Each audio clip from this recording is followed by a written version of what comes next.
নমস্কার। আজ আমাদের গেস্ট মেঘা দাশগুপ্ত আবার সেই বন্দি ফ্যামিলি। আমরা বন্দি ফ্যামিলি না, বড় কিছু করার জন্য, তাই তো মনে হয়? আমরা জানি বড় বড়ই করি। সুতরাং আলাপ করাচ্ছি আমাদের আজকে আমাদের স্পেশাল আমার কাছে তত স্পেশাল এবং আপনার কাছেও স্পেশাল হয়ে উঠবে। মেঘা, তোর ইন্ট্রোডাকশন দে।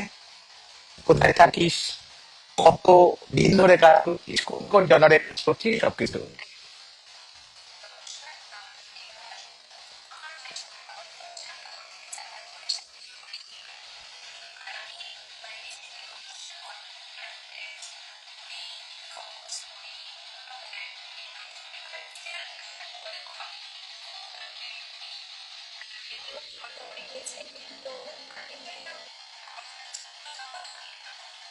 Yes. আমাদের জগৎ সবসময় ছোট হয় না, আমাদের জগৎ বড় হয়। এটা আমাদের বরাবর যে আমরা সেটাকে ছোট করি। আহ, আর,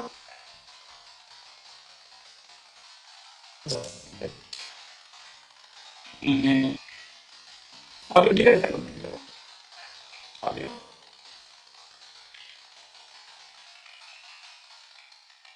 মেঘা,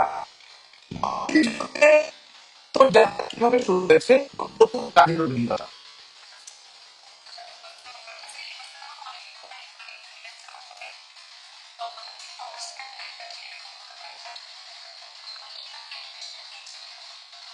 Really? Very good.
এটা অনেক বড় ব্যাপার। মানে একদম এক কথা যেটাকে বলে প্যাকেজ, এই মোটামুটি সেই প্যাকেজ। মানে সব কিছুতে ভগবানের আশীর্বাদে সব কিছুতে আছিস, তাই তো?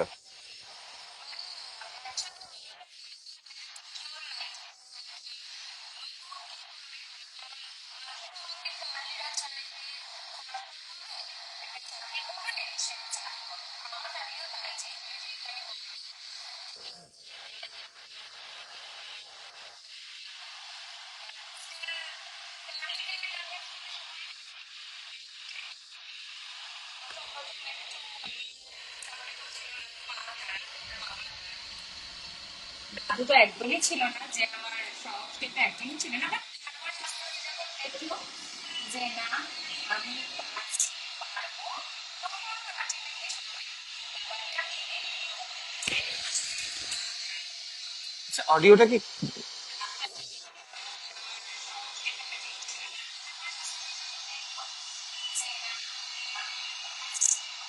অডিওটা কি এরম টাইপের হচ্ছে? হুম, এরম তো হওয়ার কথা না।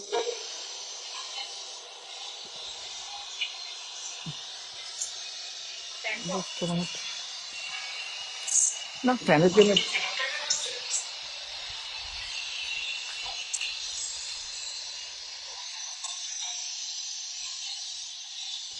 কি দিয়েছি তো এটা?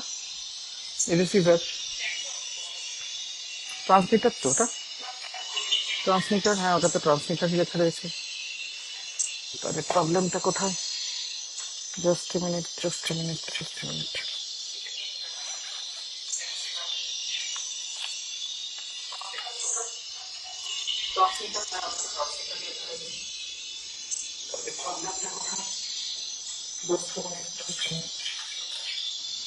দেখি নর্মাল তুই কথা বল একটু। যাই হোক, অন্য কোনো টেকনিক্যাল প্রবলেম হচ্ছিল হয়তো, but but now it's solved.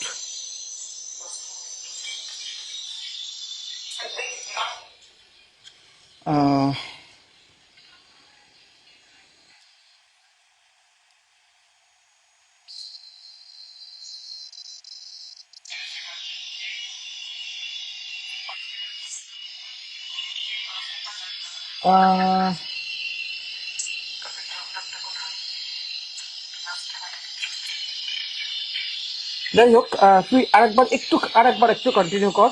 তুই যেটা বলেছিস সেটাই আরেকবার কন্টিনিউ কর।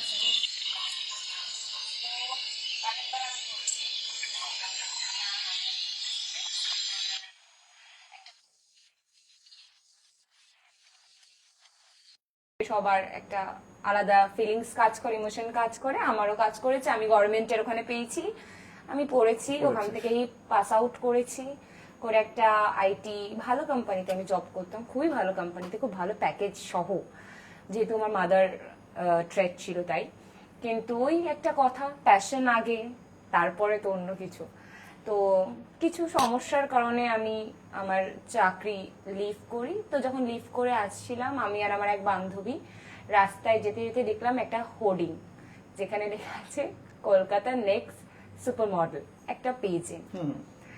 মানে কোনোদিন এর আগে কোনো এক্সপিরিয়েন্স ছিল না যে কিভাবে একটা মডেল হয়, কিভাবে হাঁটে, কিভাবে ক্যামেরার সামনে দাঁড়ায়, অ্যাকচুয়ালি কি করে, ওই যা শিখেছি দেখেছি একটু ফোনে, একটু ইউটিউবে, একটু রিয়েলিটি শো, এটাই আমার মানে দেখা, মডেল দেখা।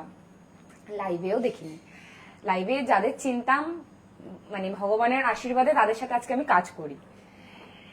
আর তারপরে যখন দেখলাম তো গেলাম, যে একটা এক্সপিরিয়েন্স গ্যাদার হোক অ্যাটলিস্ট। তো যাওয়ার পর বেশ মানে ভগবানের চাওয়াতেই বলবো, আমি আর আমার সেই বান্ধবী সিলেকশনও হয়ে গেল যে ওই পেজেন্টের জন্য। তারপর 3 দিনের একটা গ্রুমিং ক্লাস, অনেকের সাথে চেনা জানা হলো। তখন প্রথম প্রথম নতুন কিছু, একটা আলাদাই এনজয়মেন্ট, আলাদাই একটা ভালো লাগা, আলাদাই একটা খুশি। বাট ঠিক আছে, করলাম। করার পর যাই না, ভগবানের হয়তো লেখা ছিল ওটা, একটা জায়গাও পেলাম আমি ওই পেজেন্টে। আর ব্যাস, তারপর থেকেই আমি বললাম যে না, প্যাশনটাকেই দেখা যাক, চাকরি নয় পরেও করা যেতে পারে কোনো একদিন। চাকরি আমাদের কাছে চলে আসবে। একদমই তাই। চাকরি আমাদের কাছে চলে আসবে, মানে আমাদের চাকরি করাটা হচ্ছে এরকম। আমি দেখি প্রচুর মডেলের ক্ষেত্রে দেখি, আমাদের চাকরিটা হচ্ছে আপনাকে ম্যাম কোনো কাজ করতে হবে না, আপনি আমাদের কোম্পানির সাথে থাকুন। একদমই তাই, এক লাইক ইট। কথায় এক কথায় ওয়ান কাইন্ডস অফ আমাদের জগৎটা আমাদেরকে সেই সম্মানটা দেয় যে আমরা একটা কোম্পানির ব্র্যান্ড অ্যাম্বাসেডর হব। 100 আমরা সেখানে গিয়ে শুধু আমাদের নামটা থাকবে, তাদের হোর্ডিং এ আমাদের ছবি থাকবে, এটার জন্য হয়তো তারা আমাদেরকে 100 বার, থাকতে বলে। 100 বার। কল্যাণ গুপ্ত লিখেছে, ওকে আমি বহুদিন চিনি, ভীষণ talented. Thank you so much. Kalyan Gupta লিখেছে, দাদা সাউন্ড প্রবলেম, হ্যাঁ সাউন্ড প্রবলেম ঠিক হয়ে গেছে, গেস্টের কথা শোনা যাচ্ছে না, ঠিক হয়ে গেছে। তোমার কথা শোনা যাচ্ছে, হ্যাঁ এবার ঠিক হয়ে গেছে, ঠিক আছে এবার সাউন্ড, এইবার ঠিক আছে, নাও ইটস ক্লিয়ার, ওকে নাও, ঠিক আছে। যাই হোক,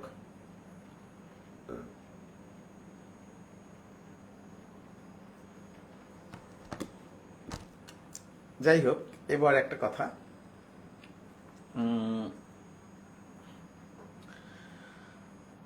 প্রথম কাজের অভিজ্ঞতা। প্রথম কাজের অভিজ্ঞতা মানে আমার প্রেজেন্ট কমপ্লিটের পর আমি প্রথম প্রথম প্রথম একটু কনফিউশনে ভুগছিলাম যে এরপরে মানুষকে কিভাবে মানে কানেকশন হয়, মানে যেটা অ্যাকচুয়ালি নতুন মডেলসরা এখনো ভোগে।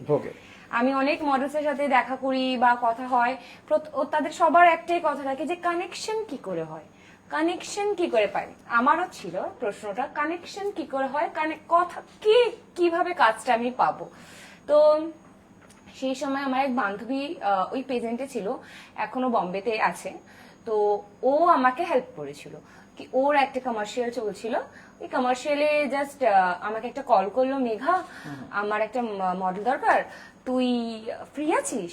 আমি বললাম হ্যাঁ আমি তো ফ্রি আছি, ঠিক আছে চলে আয়, খুব একটা পেমেন্ট না, একটা নমিনাল, তুই কি করবি? বলছি দেখ আমার তো কোনোদিন কোনো এর আগে এক্সপিরিয়েন্স নেই, ঠিক আছে করতেই পারি, আমার একটা এক্সপিরিয়েন্স হয়ে যাবে, ফাইন। তো আমি গেলাম, যাওয়ার পর আমাদের কলকাতার একজন ভালো ফটোগ্রাফার ওখানে ছিলেন, তো আমি তাদের সাথে কাজ করলাম, তাদের আমার কাজ খুব ভালো লাগলো। সেখানে আমাদের কলকাতার একটা ভালো ডিজাইনারও ছিল, তার অ্যাসিস্ট্যান্টও ছিল, তারা খুব নাম করা আমাদের কলকাতায়, তারাও ছিল। আর তারা আমার কাজ দেখে তারা পরপর আমাকে এখানে ওখানে রেফার করতে থাকে, আর আমার জার্নি স্টার্ট হয়ে যায়। এইভাবেই হতে থাকে। প্রথম কাজটা, হ্যাঁ কোন কাজটা তোর প্রথম কাজ? ওই আমার কমার্শিয়ালটা। কমার্শিয়ালটা, হ্যাঁ ওটা আমার ওটা কোন সালে? ওটা হয়েছিল 2020, অলমোস্ট মানে লকডাউনের একদম আগে। তারপর লকডাউনে আমি গায়েব হয়ে গেছিলাম, সবাই গায়েব হয়ে গেছিল, লকডাউনে আমরা সবাই গায়েব হয়ে গেছি, কোভিড এসে গেছিল, তখন একটাই main character covid, we all are side character. এটাই এই যে একটা ব্যাপার আছে না, যে সুযোগ কিভাবে আসবে, আমি কোথায় যাব, কার কাছ থেকে কাজ পাবো। লাস্ট 13 বছর ধরে তোর সাথে আমার পরিচয়টা খুব সামান্য দিনের, আমরা হয়তো ফেসবুকে বহুদিন ধরে ছিলাম, আমাদের কখনো কথা হয়নি। তোকে আমি কিভাবে চিনলাম বলছি, আমার এই কাজটাই তাই ছিল যে আমি লাস্ট 13 বছর ধরে, মানে 12+, আমি এই 12-13 বছর ধরে আমার কাজই হচ্ছে মানুষকে একটা কাজের জগতে এন্টার করিয়ে দেওয়া। আচ্ছা, আমি এমন একটা অর্গানাইজেশন তৈরি করেছি, এমন একটা গ্রুপস তৈরি করেছি যেটা প্রতিদিন 1000 করে মেম্বার, 1200 করে মেম্বার ওখানে অ্যাড হয়। সেখানে কি করি, আমি সেই জগতের মানুষকে অ্যাড করে দিই, মডেলকে, মেকআপ আর্টিস্টকে, ফটোগ্রাফারকে, অর্গানাইজারকে অ্যাড করে দিই, এবং সে একটা কাজের জগতে এন্টার করে যায়। বাস, ভগবানের আশীর্বাদে আর তাকে পেছনে ফিরে তাকাতে হয় না। এতটাই পেছনে ফিরে তাকাতে হয় না যে যার মাধ্যমে সে এলো তাকেও সে ভুলে যায়। এটা আমাদের ইন্ডাস্ট্রিতে হয়, এসব তো চলতেই থাকে, তাই না? কিন্তু আমি মনে করি রুটসটাকে মনে রাখা খুব ইম্পর্টেন্ট, কে মনে যে রাখে? তুমি কোথা থেকে এসেছো। কে মনে রাখে? আমি তো মনে রেখেছি। তোর স্কুলের তোর প্রথম প্রাইমারি স্কুলের হেড স্যারের কথা মনে, হেড মিস্ট্রেস বা হেড স্যারের নাম মনে আছে? হ্যাঁ মনে আছে? হ্যাঁ, তার নাম মিনতি সরকার। বাহ, সব ওদের বুদ্ধিদের মানায়। আমরা পারি, আমরা বুদ্ধিরাই কিছু ভুলি না। ভোলা উচিত না, যে যত বেশি রুটস মনে রেখেছে সে তত বেশি উপরে গেছে। Yes, বাবা মাকে কেউ ভোলে কোনোদিন? it's true. যাই হোক, একটু অন্যরকম প্রশ্নে আসছি, তোর জনার নিয়ে আসছি। একদম। তুই কোন কোন জনারে কাজ করিস একটু বল আগে। আমি সব জনারে কাজ করি, উইথ মানে শুধুমাত্র খুব এক্সট্রিম বোল্ড বাদ দিয়ে আমি সব করি। আমার ভালো লাগে, আমার যেটা ভালো লাগে সেটাই আমার জনার, সেটাকেই আমি আমার জনার মনে করি। এটা আমার ভালো লাগে, আমি এটা পারবো ক্যামেরার সামনে দাঁড়াতে, আমি এতটাই কনফিডেন্ট, আমি সেটাই করব। আমার জনার কেউ সেট করতে পারবে না, আমি সেট করব। আচ্ছা, একটা কথা বলি, হ্যাঁ। Of the track question. হ্যাঁ, বদ্যিদের মধ্যে না, বদ্যিদের মেয়েদেরকে কিন্তু খুব একটা দেখতে সুন্দর হয় না। বাই ডিফল্ট একটা বেরিয়ে গেছে ওদিকে ঋতুপর্ণা সেনগুপ্ত, বাই ডিফল্ট বেরিয়ে গেছে আমার মেয়ে, আর বাই ডিফল্ট বেরিয়ে গেছিস তুই। এই ব্যাপারটা একটু কি বলতো? এই ব্যাপারটা হচ্ছে বদ্যি ঘরের বউদের তাহলে ক্রেডিটটা দেওয়া দরকার, মানে বাবাদের দিতে হবে না, এটা বউদের ক্রেডিটটা দেন, মানে আমাদের মাদের ক্রেডিট, কারণ তারা তো আর বদ্যি না, তারা এসেছে বদ্যিতে। না যাই বলো তাই বলো, বুদ্ধি ঘরের মেয়েদের খুব একটা আমি দেখেছি তাদের শিক্ষা দীক্ষা, তাদের যে কি বলে, তাদের যে ওই কি বলবো ওটাকে, মানে তাদের যে পারবারিশ, তাদের এডুকেশন সবার থেকে আলাদা, সবার থেকে লেভেল। মানে এটা আমি মানে একটু গর্ব করেই বলছি।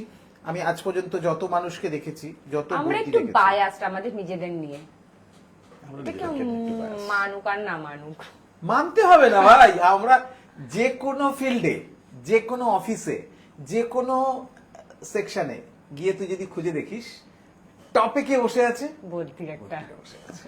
নয় সেনগুপ্ত, নয় দাশগুপ্ত, নয় সেন শর্মা, নয় সেন, নয় ভাই, বদ্যি থাকতেই হয়।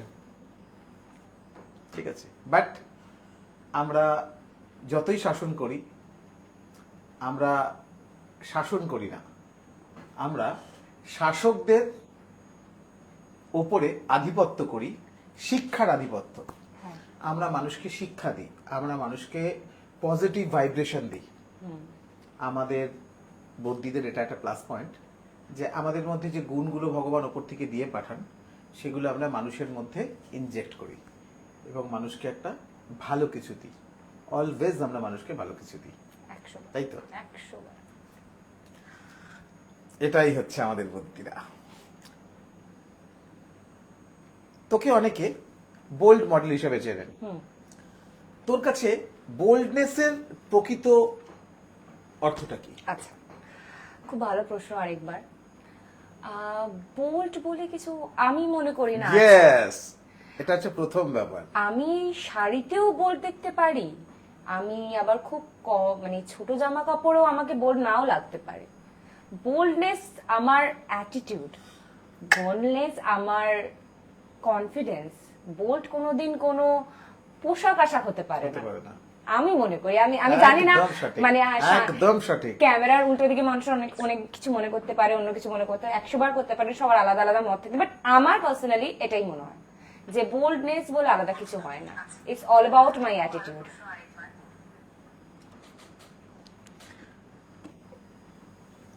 মানে মার্কেটে যে বোল্ডনেস ব্যাপারটা রয়েছে, মার্কেট যা জানে বোল্ড মানে, সেইটা থেকে অফিশিয়ালি তুই সেটাকে কিভাবে ডেসক্রাইব করবি? আচ্ছা, এবার মার্কেটের বোল্ডনেসটা কি এখন তো এতদিনে বুঝে গেছিস। মার্কেটের বোল্ডনেস মানে হচ্ছে কি কথা খুলতে পারে, তাই তো?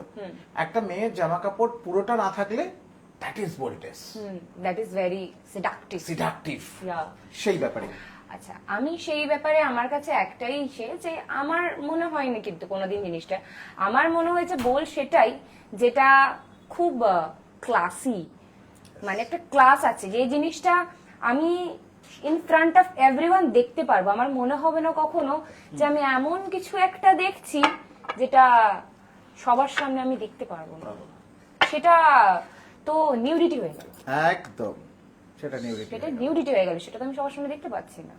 বোল্ডনেস একটা আলাদা ক্যাটাগরি, ওই ক্যাটাগরিটাকে কোনোদিনই ওইটার সাথে মিক্সড এন্ড ম্যাচ করা উচিত না, আমার মনে হয় উচিত না। এই যে উচিত না, এইটাকে তুই আমাদের ইন্ডাস্ট্রির মানুষদেরকে কিভাবে কি বলতে চাইবি, মানে তুই কি বলতে চাইছিস সেটা নিয়ে? আমি বলতে চাইছি সবার কাজের জোনের আলাদা, সবার দৃষ্টিভঙ্গি আলাদা, সবাই আলাদা আলাদা ভাবে দেখে। তুমি যেভাবে দেখো আমি সেভাবে দেখি না, আমি যেভাবে দেখি তুমি সেভাবে দেখো না। কিন্তু হ্যাঁ, যতটা পারা যায় আমাদের ক্যালকাটা, আগে যদি আমি অনেকটা পিছনে যাই, ফ্যাশনের জন্য খুব ফেমাস, ইন্ডিয়ায় ফেমাস একটা পার্ট ছিল ক্যালকাটা। আমাদের এখান থেকে বিপাশা বসু আছে, আমাদের এখানে অনেক ভালো ভালো মডেলস আছে যারা আজ অনেক ভালো ভালো জায়গা হোল্ড করে আছে।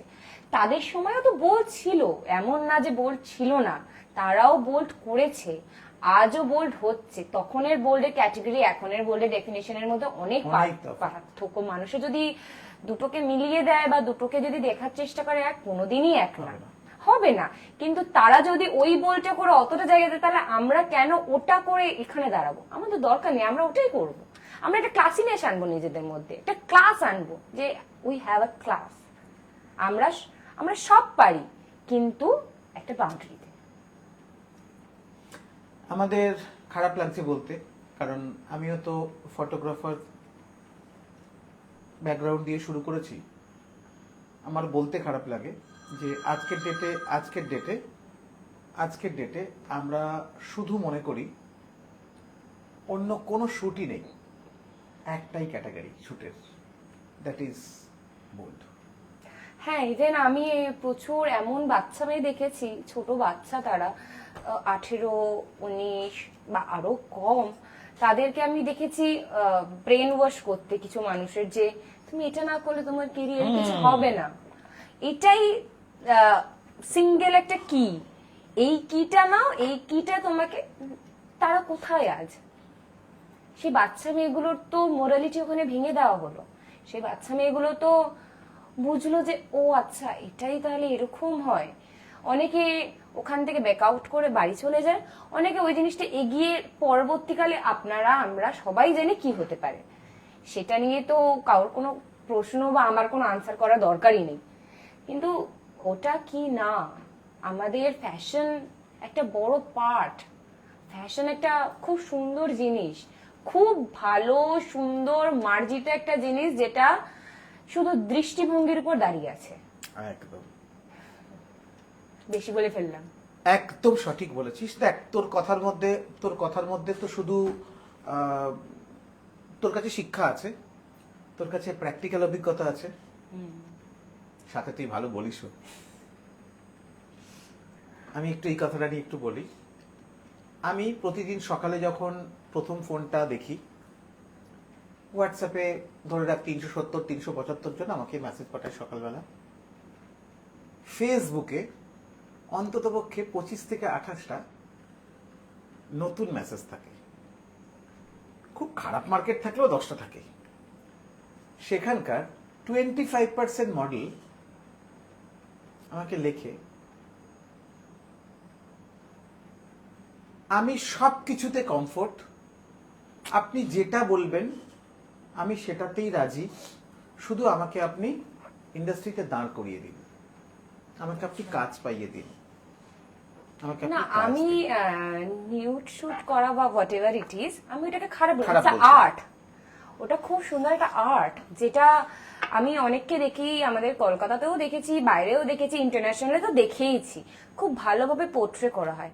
ওটা আর্ট, ওই আর্টটা নিয়ে কোনো কথা হবে না। কিন্তু ওই আর্টের বাদ দিয়েও কিছু জিনিস হয়, যেটা আমাদের এখানে বাইরেও হবে হয়তো। আমি অতটা বাইরে নিয়ে এই চ্যাপ্টারটা নিয়ে আমি বাইরেতে পড়িনি, কারণ ওই চ্যাপ্টারটা আমার না, আমার সিলেবাসে ওই চ্যাপ্টারটা নেই, তো আমি পড়িনি, ইন্টারেস্টটা করে রাখিনি। ওটা যেটা হয়, দ্যাটস রং। ওটা মানে বিয়ন্ড দ্য বাউন্ডারি একটা ব্যাপার। ওটা আমার মনে হয় আর্টটাকে আর্টের হিসাবেই প্রেজেন্ট করা ভালো, মানে উচিত। একটা আর্টিস্ট একটা আর্ট প্রেজেন্ট করবেই, ইটস ন্যাচারাল, বাট সেটা আর্টের মতন করে। যারা ব্যাকরণ না মেনে প্রেমপত্র লিখতে বসে যায়, তাদের প্রেমিকা পালিয়েই যায়। ব্যাপারটা সেরকম। কারণ আমরা লিখতে জানি না, পড়াশোনা জানি না, কিন্তু আমি একটা প্রেমপত্র লিখছি, সেটার মধ্যে এত ভুল যে উল্টো দিকের মানুষটা পালিয়ে গেল। আমাদের ইন্ডাস্ট্রিটা ঠিক সেইভাবে চলছে। আমাদের কাছে কোনো গাইডলাইন নেই, আমাদের কোনো শাসন করার মানুষ নেই। যেটুকু শাসন আমি করি, আমার শাসন করার স্টাইলটা একটু বাবা শাসন করার স্টাইল আমার। তো যখনই আমি বাবা শাসন করতে যাব, তখনই একদল বিরোধী মানুষকে সেখান থেকে নোংরা জায়গায় টেনে নিয়ে চলে যাবে। এটাই আমাদের ইন্ডাস্ট্রি। যদি সঠিক একটা গ্রামার থাকতো না আমাদের ইন্ডাস্ট্রিতে, তাহলে আমাদের কলকাতা, ওয়েস্ট বেঙ্গলে যে পরিমাণ মডেলকে আমি প্রতি বছর প্রোডাকশন করি, এটা আমি এই ভাষাতে বলছি। তুই জানিস কিনা জানি না, কলকাতা বসন্ত উৎসবের নাম তো নিশ্চয়ই শুনেছিস, কখনো আসিসনি মনে হয়, নাই তো? আসিসনি তো কখনো? এসছি একবার, বাট ওই জাস্ট এসে বেরিয়ে গেছি। এসে বেরিয়ে গেছিস। এসে কি দেখেছিলি? সবাই হোলি খেলছে একটা, অনেকে ফটো তুলছে অনেক জায়গায়। মানে আমি কিছু ফটোগ্রাফারদের চিনি, দে পিং মি, বাট আমার কাজ করা হয়নি, ইটস মাই ব্যাড লাক। যে আমার সবার সাথে কাজ করে ওঠা হয়নি এখনো অবধি, অনেকেই বলে হয়নি সামহাও। তো তাদের সাথে দেখা করে কথা বলে যেমন হয় মানুষের একটা হালকা ছোট্ট পিয়ার, সেটা করে বাই। সাবজেক্টটা এটা যে ওই কলকাতা বসন্ত উৎসবের মাধ্যমে আমি প্রতি বছর ওই কলকাতা বসন্ত উৎসবের মাধ্যমে আমি প্রচুর ছেলে মেয়েকে এই ইন্ডাস্ট্রিতে এন্টার করাই। হ্যাঁ আমি দেখেছি অনেক বাচ্চা বাচ্চা মেয়েদেরকে বসন্ত উৎসবের ফটো ছাড়তে ট্যাগ করে, তো ফেসবুক নোটিফিকেশনে সেটা আসে, আমি দেখেছি এটা। সেখানে এই যে ইয়েটা মানে এই যে আমি প্রতি বছর এই যে বসন্ত উৎসবের মাধ্যমে এই পৃথা লাইভটা চলছে একটু শেয়ার করে দিস।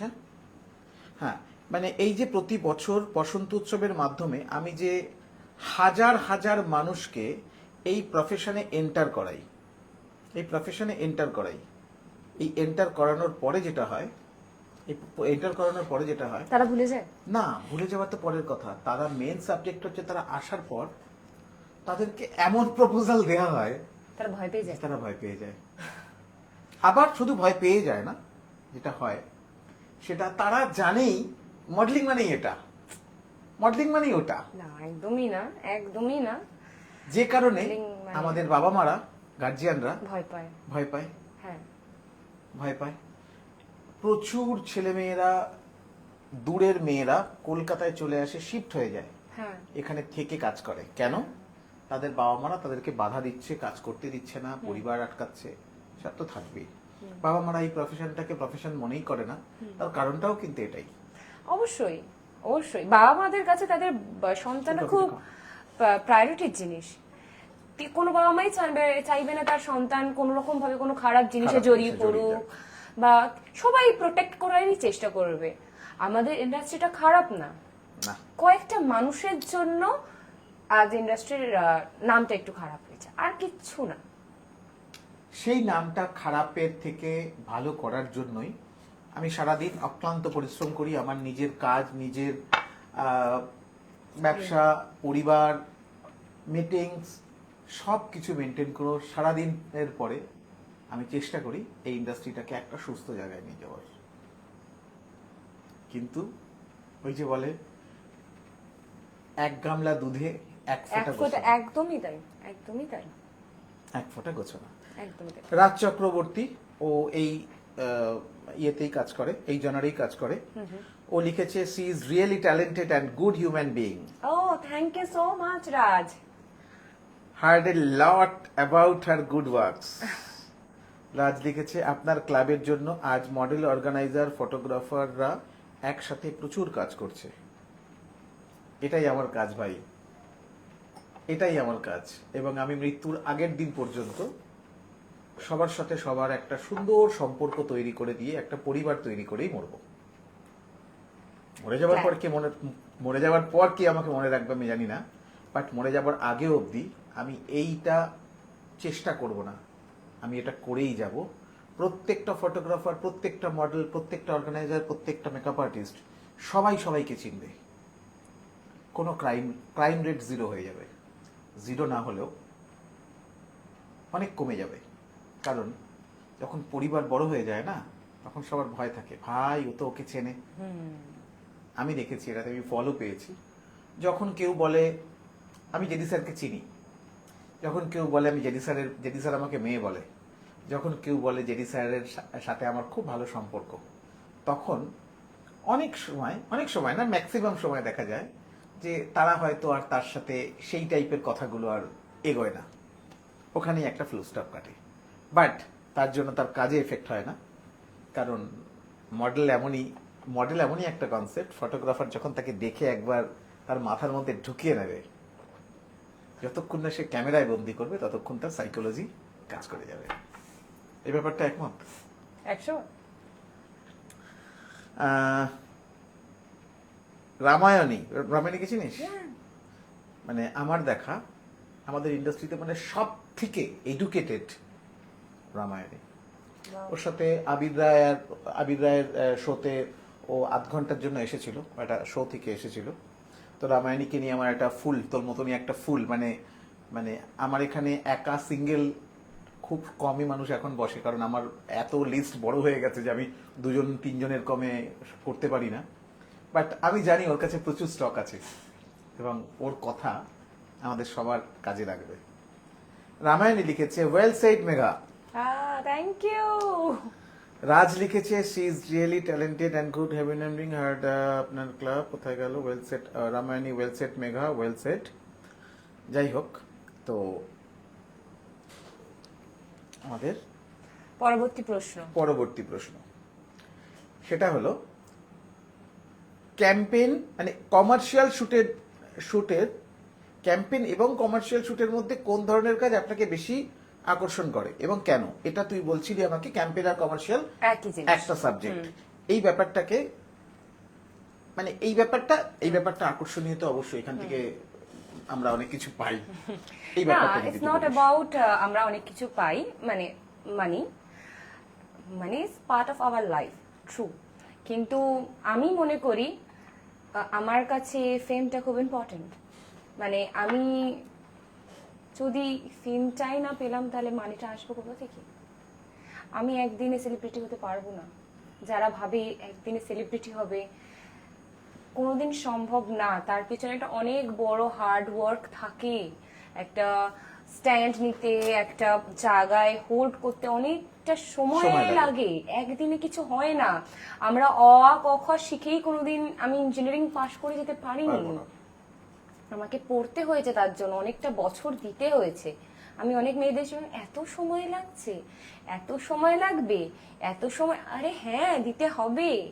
তুমি মাধ্যমিক দিতে গেলেও তোমার 10 বছর তার আগে পড়তে হয়েছে। Very good.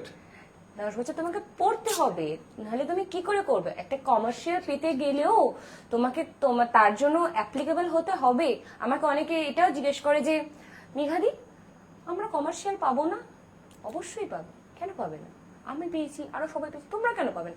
কিন্তু তার আগে তো তোমাকে অতটা ক্যাপেবল হতে হবে যে তোমাকে একটা ব্র্যান্ড নেবে। একটা ব্র্যান্ড তার ব্র্যান্ড ফেস তোমায় কেন বানাবে? তোমার মধ্যে তো সেই জিনিসটা থাকতে হবে। তুমি এক্সট্রিম সুন্দরী হয়ে গেলেও তুমি ব্র্যান্ড ফেস নাও হতে পারো। তুমি ওরকম কোনো ম্যাটার নেই যে তুমি সুন্দর দেখতে বলে তুমি ব্র্যান্ড ফেস, বা তুমি সুন্দর না দেখতে বলে তুমি পাচ্ছ না, এরকম কোনো ব্যাপারই নেই।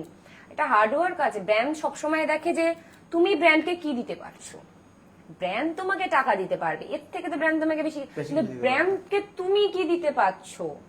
ব্র্যান্ডকে তুমি যদি কিছু দিতে না পারো, ব্র্যান্ড যেটা চাইছে তোমার ফেসে সেই জিনিসটা নেই, তাহলে তোমাকে ব্র্যান্ড কি করে কমার্শিয়াল দেবে না? তাই জন্য কমার্শিয়াল তো অলওয়েজ গুড। মানে আমি নিজে কমার্শিয়াল করি, আমার ভালো লাগে কমার্শিয়ালস করতে।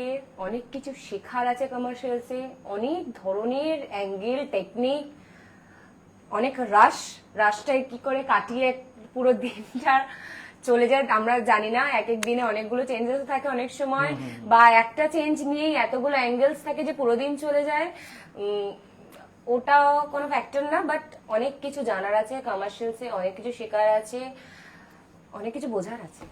সব থেকে অনেক কিছু বোঝার আছে, অনেক কিছু শেখা যায়। মানে হতেই পারে একটা কমার্শিয়াল এমন হলো যে আমার 4 ঘন্টায় র্যাপ হয়ে গেল, কিন্তু ওই 4 ঘন্টায় আমি কি শিখলাম, দ্যাটস ইম্পর্টেন্ট। ওই 4 ঘন্টায় হয়তো আমাকে অনেকগুলো সোনার গয়না পরতে হয়েছে, আমার কানে অনেক ব্যথা করছে, হতেই পারে।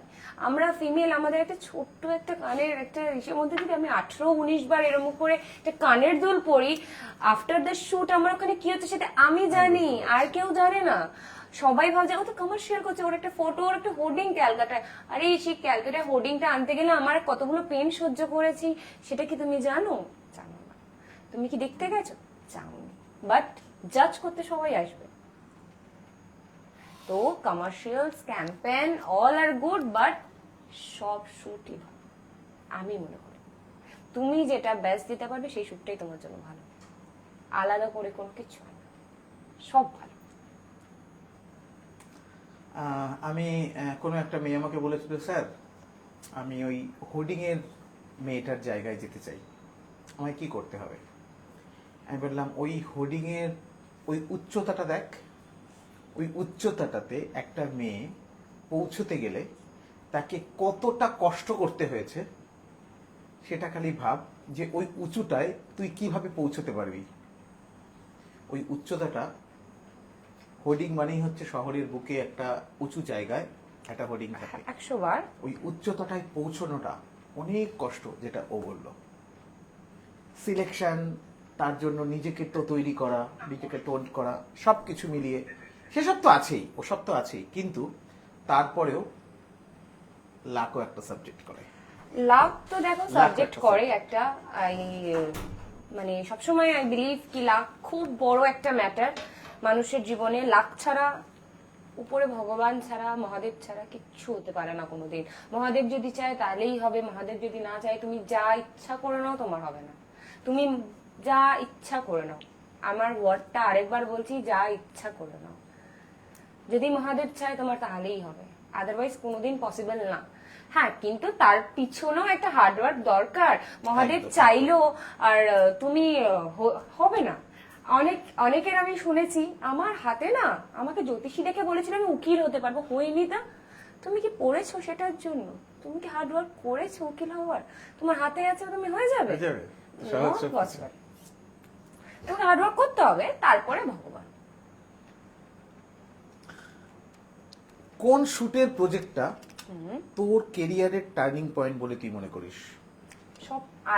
সব শুট টার্নিং পয়েন্ট। আমি কোনো শুটকে ছোট করতে পারবো না, কোনো শুটকে বড় করতে পারবো না। এমন না যে আমি কমার্শিয়াল করেছি বলে আমি আজকে এখানে দাঁড়িয়ে আছি। এমন আমি তো আমার লাইফের ফার্স্ট দিন খুব বড় কমার্শিয়াল করিনি, এটা ছোট একটা নর্মাল কমার্শিয়াল করেছি। তারপরে অনেক ডিজাইনের শুট করেছি, অনেক ধরনের রানওয়ে করেছি, অনেক কিছুর পর একটা ভালো কমার্শিয়াল একটা মানুষের পায়। তারপরে এরকম কিছু না, ওই ছোটগুলো করেছি বলে আমি আজকে বড়টা পেয়েছি। তাহলে এই ছোটগুলোর কাছে আমার কাছে অনেক বড় দাম, ওগুলো ছিল বলে আমি আজকে এখানে। ওগুলো না থাকলে আমি কোথায় থাকতাম? আমাকে তো কেউ প্রথমে আজ আমাকে কোনো গয়নার ব্র্যান্ড বা কোনো শাড়ির ব্র্যান্ড জানে না, যে তখন জানতো না যে হু ইজ মেঘা দাশগুপ্তা। এখন হয়তো জানে, তখন জানতো না। তাহলে ওই ছোটগুলোর জন্যই আমি বড়টা পেয়েছি। তাহলে এই ছোটগুলো তো বেশি ইম্পর্টেন্ট আমার কাছে। একদম। ছোট থেকেই শেখে মানুষ, একদম। ধাক্কা খাবে তাহলেই শিখবে, না হোঁচট খেলে কি করে হবে? বা ছোটবেলা তো তাই হয়, আমরা যখন বাবা মা শেখায়, কি শেখায়? হাঁটতে শেখো, পড়বো তো অবশ্যই, বাবা মাও জানে, একদম। কিন্তু হাঁটতে তো হবে। তোর ফ্যামিলির সাপোর্ট কতটা তোর জন্য এই প্রফেশন রিলেটেড? আমার মায়ের অগাধ, ইয়েস। মানে আমার মা যদি না থাকতো হয়তো আমি হতেই পারতাম না। মানে ফ্যামিলি সাপোর্ট আমি মনে করি খুব ইম্পর্টেন্ট, মানে এটাকে ভীষণ important। মেন্টাল স্টেটটাকে স্টেবল রাখার জন্য। কারণ সবসময় সমান যায় না সবকিছু লাইফে, আপ অ্যান্ড ডাউন থাকেই। থাকবেই। আমাদের ক্যারিয়ারের তো 100 বার, এটা কেউ মানুক আর না মানুক, আমাদের ক্যারিয়ার খুব এই জিনিসটা খুব আছে, দরকার। যে কখনো আমরা খুব ভালো যাচ্ছি, কখনো অতটা ভালো আমরা যেতে পারছি যেতে না। পারছি না। কিন্তু আমার মা, থ্যাংক ইউ, এতটা আমার পাশে আছে, ছিল, থাকবে আমি জানি, তার জন্য আমি আজ এখানে। মা, তারপরে বাবা, তারপরে ভাই বোন, সবাই আগে মা। মা এমন একটা বন্ধু যার সাপোর্ট, যার ফ্রেন্ডশিপ একটা মেয়েকে অনেকটা দূর পৌঁছে নিয়ে যেতে পারে। 100 বার। বাবারা একটা অন্য রকম হয়, বাবারা একটু অন্য রকমই হয়। বাবারা সবসময় মেয়েকে এত বেশি ভালোবাসে যে মানে মেয়েকে মনে করে যেন সবসময় সাথেই বসিয়ে রাখবো। বাট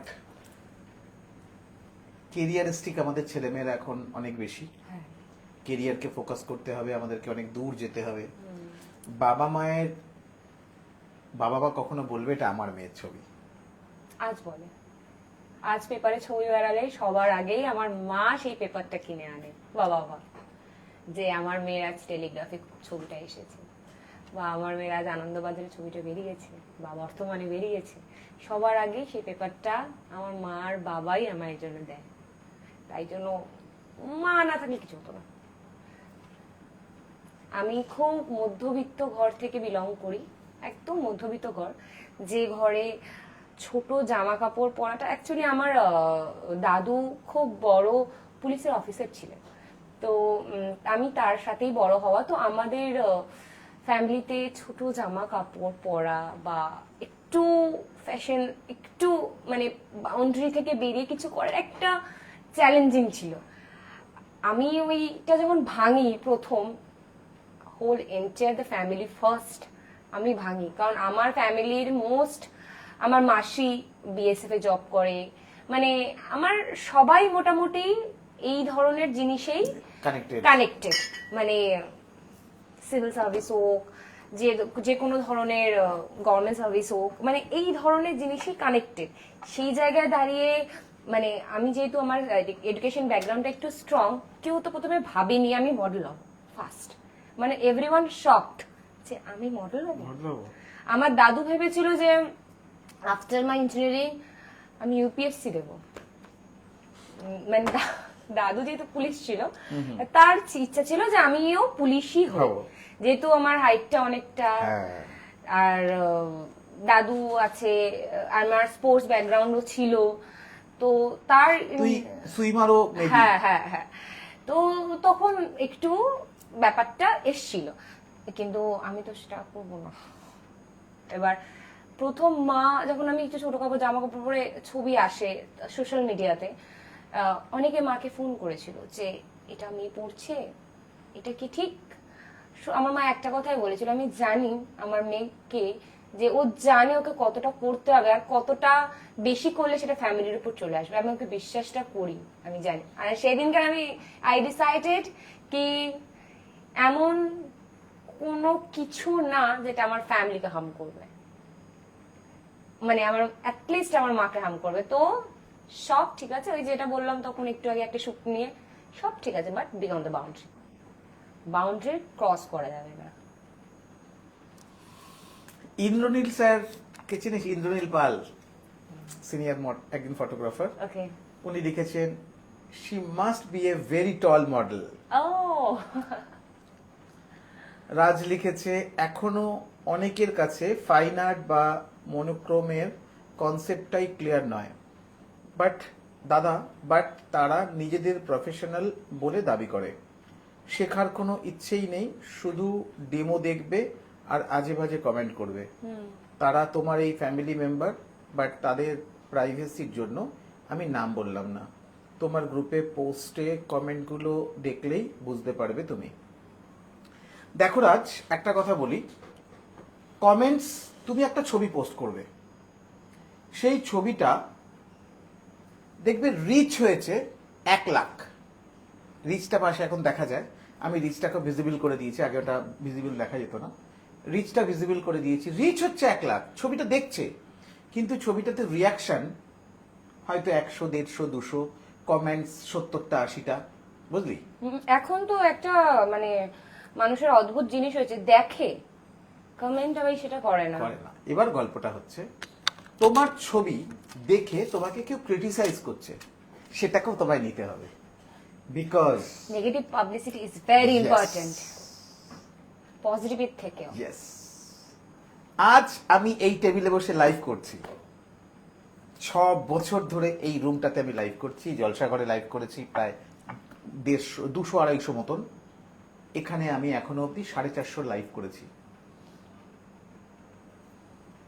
আমার বা আমাদের যারা শত্রুপক্ষ বা যারা আমাদের বিরোধিতা করে, তারা আমাদের প্রত্যেকটা লাইভ খুঁটিয়ে খুঁটিয়ে দেখে, খুব তারা ইম্পর্টেন্ট। প্রত্যেকটা লাইভ খুঁটিয়ে খুঁটিয়ে দেখে। সুতরাং এই যে ব্যাপারটা, এই ব্যাপারটা কিন্তু একটা অনেক বড় পাওনা আমাদের। হ্যাঁ, নেগেটিভ পাবলিসিটি তো খুব ইম্পর্টেন্ট আমি মনে করি, পজিটিভের থেকেও বেশি, ওটাই অনেক রিচ দেয়। Yes. আমি জানতেও পারি না, আমি এমন এমন কিছু করে ফেলি যেটা আমাকে নতুন মানুষরা বলে, স্যার আপনাকে আমি না ফোন করলাম, আপনি রাগ করলেন না? কেন ফোন করলে রাগ করবো কেন? না স্যার, আপনার সম্বন্ধে না আমি অনেক খারাপ কথা শুনেছি। আমি খারাপ, তাই তুমি খারাপ কথা শুনেছো? আমি ভালো কোথায় লেখা আছে? আমার নামের পাশে তো স্বামী বিবেকানন্দ বা স্বামী কোনো ওয়ার্ড লেখা নেই, জাস্ট লেখা আছে simple Jayanta Dasgupta, GD sir. তো এখানে তো কোথাও লেখা নেই আমি খুব ভালো মানুষ। আমি ভালো হতে চাই না, বাট আমি ভালো নই, কিন্তু আমি ভালো মানুষ তৈরি করার চেষ্টা করি। বৈদ্যি না? Yes. আমরা মানুষকে ভালো করার চেষ্টা করি, আর আমি যখন কাউকে টিচ করব, কাউকে যখন আমি শিক্ষা দেবো, তখন সেই শিক্ষাটা আমি তখনই দিতে পারবো যখন নিজে আমি মেনটেন করব, নিজের মেনটেন করব। সুতরাং যখন কেউ তোমাকে ক্রিটিসাইজ করবে, তোমার ছবিতে হাহা রিয়াক্ট দেবে, নেগেটিভ রিয়াক্ট দেবে, বা বলবে ফালতু, সব থেকে খারাপ কমেন্টস করবে, তাকেও তুমি একটা কেয়ার সাইন দাও। তাকেও তুমি বলো যে আমি আগামী দিনে যে কাজগুলো করব সেই কাজগুলো আশা করছি আপনাকে খুশি করবে। আগামী দিনে আমি যদি উন্নতি করি, এই উন্নতির জন্য আপনার এই কমেন্টসটা আমাকে অনেক সাহস দেবে, বলে দেখো। সেই লোকটা তোমার এই কথাটাও নিতে পারবে না। পজিটিভিটি দিয়ে অনেক কিছু জয় করা যায়। 10 বার চেষ্টা করো, 11 বার চেষ্টা করো, 12 বার চেষ্টা করো, 13 বারের বারে সেই ভদ্রলোক আর লিখবে না। দেখবে, ছবিটা দেখবে, কিন্তু লিখবে না তোমাকে, আর হাসির ছাপ দিতে পারবে না। ভাবছি তোমাকে হাসির ছাপ দিয়ে তো লাভ নেই, তোমাকে তো সব দমাতে পারছে না। আর জানি যারা কাজ করে তাদের মার্কেটে প্রচুর শত্রু থাকে, তাদেরকে টেনে নামানোর জন্য প্রচুর মানুষ থাকে। বাট রিয়েলি রাজ, আমি তোমার কাজ দেখেছি, তোমার কাজের কনসেপ্ট, তোমার লাইটিং সেন্স, তোমার ফটোগ্রাফি, তোমার মডেল সিলেকশন, এখনো অবধি আমি নেগেটিভ তো কিছু খুঁজে পাইনি। যে কারণে তুমি পোস্ট করলে এখন আর তোমাকে অ্যাপ্রুভের জন্য ওয়েট করতে হয় না, তোমার অটো অ্যাপ্রুভ। এটাই তোমার কাছে জেডি স্যারের দেওয়া তোমাকে একটা গিফট, যে আমি তোমার ছবিটা সেই যোগ্য মনে করি, যে কারণে তোমাকে আমি অটো অ্যাপ্রুভও করে দিয়েছি। থ্যাংক ইউ, তোমার কাজ সত্যি ভীষণ ভালো। তো রাজ লিখেছে, দ্যাটস সো এম্বারেসিং, আমি তো তাদের করতে বলিনি, বাট করব বলে নক করবে, তারপরে স্টার্ট হয়ে যাবে, তুমি এটা কেন করো, ওটা কেন করো না, ব্লা ব্লা ব্লা, এসব থেকে যাবে। কারণ ওই যে বললাম, ইন্ডাস্ট্রিতে গাইডলাইন নেই। ইন্ডাস্ট্রিতে গাইডলাইন নেই বলেই তুমি যেটা বলছো, উল্টো দিকের লোক আবার তাকে উল্টো বুঝিয়ে দিচ্ছে। আর আমরা তো খুব পেটে কথা রাখি না, আমরা কথা খুব চালাচালি করি। চালাচালি করলে আমাকে রাজ এই অফার দিয়েছে, তুমি হয়তো তাকে একটা কাজের কথা বলেছো, যে আমার কনসেপ্টটা এইটা এইটা এইটা এইটা, এটার জন্য তোমাকে রেফারেন্স ছবি পাঠালাম। সে রেফারেন্স ছবিটা দিয়ে কাউকে বলছে, দেখো আমাকে এই সমস্ত নোংরা নোংরা ছবি পাঠাচ্ছে।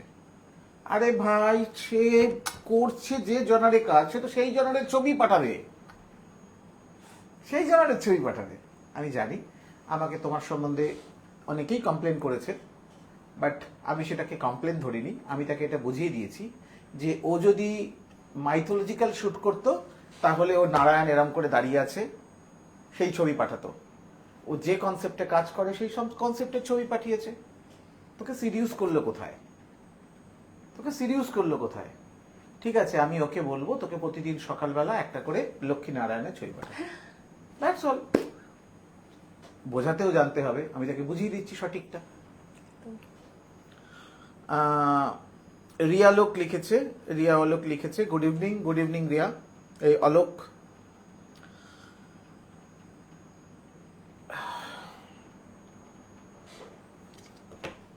দেন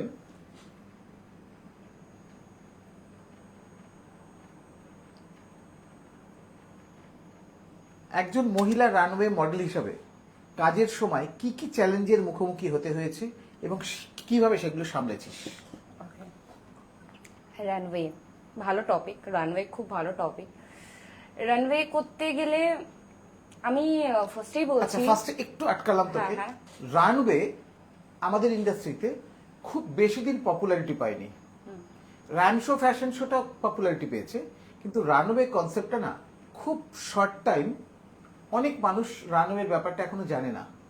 আমাকে পরশুদিন রাত্রিবেলায় একটা মেয়ে, আমি একটা পোস্টার করেছি, ইয়েতে দিয়েছি, স্টোরিতে। সে বলছে, স্যার রানওয়েটা কি? এই রানওয়ে ব্যাপারটা একটুখানি বুঝিয়ে তারপরে তোর কনসেপ্টটা নিয়ে আয়। রানওয়ে আমরা ছোট থেকেই বাচ্চারা শিখি, র্যাম্প শো শিখি, ওইটাই।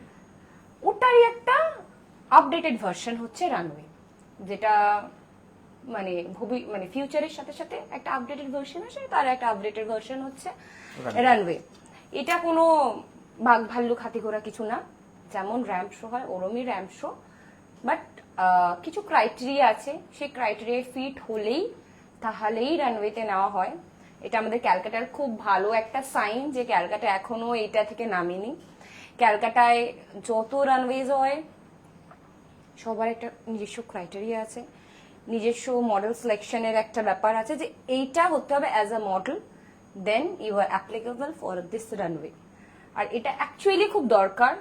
আমাদের এখানে ক্যালকাটায় কোনো বুট ক্যাম্প নেই, কোনো কাস্টিং নেই, কোনো ভালো এজেন্সি নেই, তো আমাদের ক্যালকাটায় আমাদের অ্যাকচুয়াল রাস্তা দেখানোর লোক খুব কম এইসব বিষয়। তো এই রানওয়েজ গুলো একটু আমাদের হেল্প করে। বাইরে যখন আমরা যাই শো করতে, ন্যাশনাল শো, রিসেন্ট আমি একটা করে এলাম, তো তখন এগুলো আমাদের খুব হেল্প করে, কারণ ওখানে এই জিনিসগুলো ফেস করতে হয়। দিল্লিতে, বম্বেতে, জয়পুরে বা ব্যাঙ্গালোরে এগুলো খুব ফেস করতে হয় আমাদের ওখানে, কারণ ওখানে এই জিনিসগুলোই বোঝে। ওখানে বোঝে না তুমি কার রেফারেন্স, ওখানে বোঝে না তোমার বাবা মা কি, ওখানে এটা বোঝে না ও তোমার পিছনে একটা পলিটিক্যাল পাওয়ার আছে, এগুলো ওখানে বোঝে না। ওখানে খালি বোঝে এইটা ক্রাইটেরিয়া, তুমি ফিট হলে ইউ আর ফাইন, তুমি শোতে আছো, তুমি ফিট না তুমি শোতে নেই, দ্যাটস ইট। এটাই হচ্ছে রানওয়ে, আর কিছু না। আর হ্যাঁ, অবভিয়াসলি রানওয়ের জন্য ভালো হাঁটতে জানতে হবে, ওইটাই বলছি, খুব ভালো হাঁটতে জানতে হবে। উত্তর দক্ষিণ পূর্ব পশ্চিমে গেলে হবে না, স্ট্রেট সুন্দর প্রপার মেনটেন করে তোমাকে যেতে হবে। আর জেরিদা যেটা আরেকটা জিজ্ঞেস করলে, কি প্রবলেম আমি ফেস করেছি, আমি খুব হ্যাপি যে আমি আমার রানওয়েতে, কলকাতা রানওয়েতে খুব ভালো ভালো কলিগস পেয়েছি। খুব খুব খুব থ্যাংক ইউ মন থেকে, যদি তারা দেখছি আজকে আমি তাদেরকে এখানে বসে থ্যাংক ইউ বলছি। সিনিয়র, জুনিয়র, ব্যাচমেট সবাইকে থ্যাংক ইউ, কারণ রানওয়ে কোনোদিন একার উপর ডিপেন্ড করে না, ইটস এ গ্রুপ ওয়ার্ক। একজন ভুল করা মানে পুরোটা ভুল হওয়া, পুরোটা মাস্ট আপ হওয়া। তো সবার সাথে একসাথে কোঅপারেট করেছে বলে আজ জিনিসটা এতটা সুন্দর হয়েছে। আমি কাজ করতে পেরেছি সুন্দর করে, প্রবলেমেটিক টাচউড কোনোদিন কোনো প্রবলেম হয়নি অন স্টেজ। ব্যাক স্টেজে তো সমস্যা তো হতেই থাকে, মা দুর্গার পিছনেও খড় বিচুলিই আছে খালি, কাপড় আর নেই। সে আমরাও মডেল, আমাদেরও তাই, সেটা তো ম্যাটার না। কিন্তু খুব খুব আমার আজ অব্দি মনে হয়নি যে খুব একটা প্রবলেমেটিক বা খুব খুব কুল কাম ভাবে আমি জিনিসগুলো করেছি, খুব বুঝেছি। যখন প্রথম প্রথম বুঝতে পারতাম না, স্বাভাবিক, নতুন মানুষ আমি, অনেক নতুন টার্ম আছে এখানে, সেগুলো বুঝতে পারতাম না। আমার সিনিয়র্সরা অনেক হেল্প করেছে আমাকে বুঝতে যে মেঘা এটা না এরকম, তুই আরেকবার হাঁট। আমাকে হেল্প করেছে ইমপ্রুভ করতে আমার ওয়াকে। যখন কোথাও প্রবলেম হয়েছে আমি বলেছি শাড়িটা না এরম ভাবে ধরতে হয়, এটা এরম ভাবে ধর, এরম ভাবে ধরিস না, দেখতে ভালো লাগবে। এগুলোই পাওয়া, এগুলো যে আমাকে কেউ বলছে, দ্যাট মিন এগুলো আমাকে সে শেখাচ্ছে, তার মনে হচ্ছে যে না এই মেয়েটা লং রান করতে পারবে, তাকে একটু আমি দেখিয়ে দিই। সবাইকে তো সবাই সবকিছু বলতে চায় না, আমিও চাই না, আমি কেন বলবো? যখন আমিও দেখি যে না ওর মধ্যে কোনো ক্যাপাবিলিটি আছে, তখন আমিও বলি যে এটা এরম না করে এরম করলে ভালো হতো। কিন্তু হ্যাঁ, রিসেন্টলি আমি একটা প্রবলেম ফেস করেছি, এটা অন স্টেজ আমি বলবো না, এটা অন স্টেজ একদমই না, ব্যাপারটা খুব এম্বারেসিং হয়ে গেছিল। ভেরি রিসেন্ট, 7 days বা 10 days ম্যাক্স হবে। আমি একটা রানওয়ে করতে বাইরে গেছিলাম, ন্যাশনাল, কোথায়, জয়পুরে। আলিশা রাউত এসেছিল, ইরিশ মেইতি এসেছিল, তো আমি তাদের সাথে স্টেজ শেয়ার করেছি। তারা খুবই ভালো, আমি তাদের সাথে কাজ করেছি একই সিকোয়েন্সে, ভেরি নাইস পিপল, কথা বলেছি, ফান করেছি, ভেরি ভেরি ভেরি নাইস। তারা মানে এখানের মডেলসরা অনেকেই কোকাবেরি, তো অবভিয়াসলি লোকে জানে, এটা জানে না আমি মানতে পারবো না। হ্যাঁ, তো তারাই ছিল, অনেকে দিল্লির অনেক মডেল ছিল, দিল্লির কিছু বন্ধু বান্ধব ছিল আমার। আমি যে এর আগে দিল্লিতে কিছু শুট করেছি তাদের ব্যাকস্টেজ ছিল, দে আর ফ্রেন্ড এখন আমার। তো প্রবলেম অন্য জায়গা হয়েছিল, আমাদের ক্যালকাটা থেকে আমরা তো বেশি জন যাইনি, 3-4টে মেয়ে গেছিলাম। মডেলস আর নাইস, বাট আমাদের যে কোঅর্ডিনেট করে নিয়ে যায় দ্যাট পার্সন মানুষের কাছে মিসকমিউনিকেশন কেমন হয় আমি এবার ফিল করলাম যে মিসকমিউনিকেশন কি হতে পারে। মানে যেটা নতুন মডেল হলে হয়তো ফেন্ট হয়ে যেত ব্যাপারটাতে, মানে আমি লিটারালি আমি কেঁদে ফেলেছিলাম। মানে আমি খুব একটা স্ট্রং মেন্টালিটির মেয়ে, আমি কেঁদে ফেলেছি। মানে আমার জুনিয়র ছিল একজন, ও প্যানিক করে গেছে, তুমি কাঁদছো। মানে সিচুয়েশনটা এতটা হার্ড হয়ে গেছিল আমার কাছে ছিল। মানে যেদিনকার একটু যাওয়া থেকেই প্রবলেম স্টার্ট হয়, তো ওটা রিকভারি হচ্ছিল মানে চেষ্টা করছিলাম যতটা না বলার, যতটা না, কারণ আমি তো খুব মুফট, মুখের উপর বলে দিই। ভালো লাগলেও মুখের উপর বলবো, খারাপ হলেও মুখের উপর বলবো। আমার মনে হয় আমি ওই মুখোশ পরে ব্যাপারটা পারবো না, ওটা আমার দ্বারা হবে না। না, তোর মুখোশটা মানে ফিট হবে না। মানে বোঝা যায়, আমি নিজে বুঝতে পারি যে সামনে মানুষ বুঝতে পারছে যে আমি একটা পুরো বাজে মিথ্যা কথা বলছি। তার থেকে বেটার আমি এটা খারাপ সত্যি কথা বলে দিই। তো এখান থেকে যাওয়ার থেকে প্রবলেম হচ্ছিল, তো আমি কিছু বলছিলাম না ফার্স্টে, মানে মুফট যেহেতু বলে ফেলছিলাম, আবার ভাবছিলাম না ঠিক আছে থাক, প্রবলেম হবে।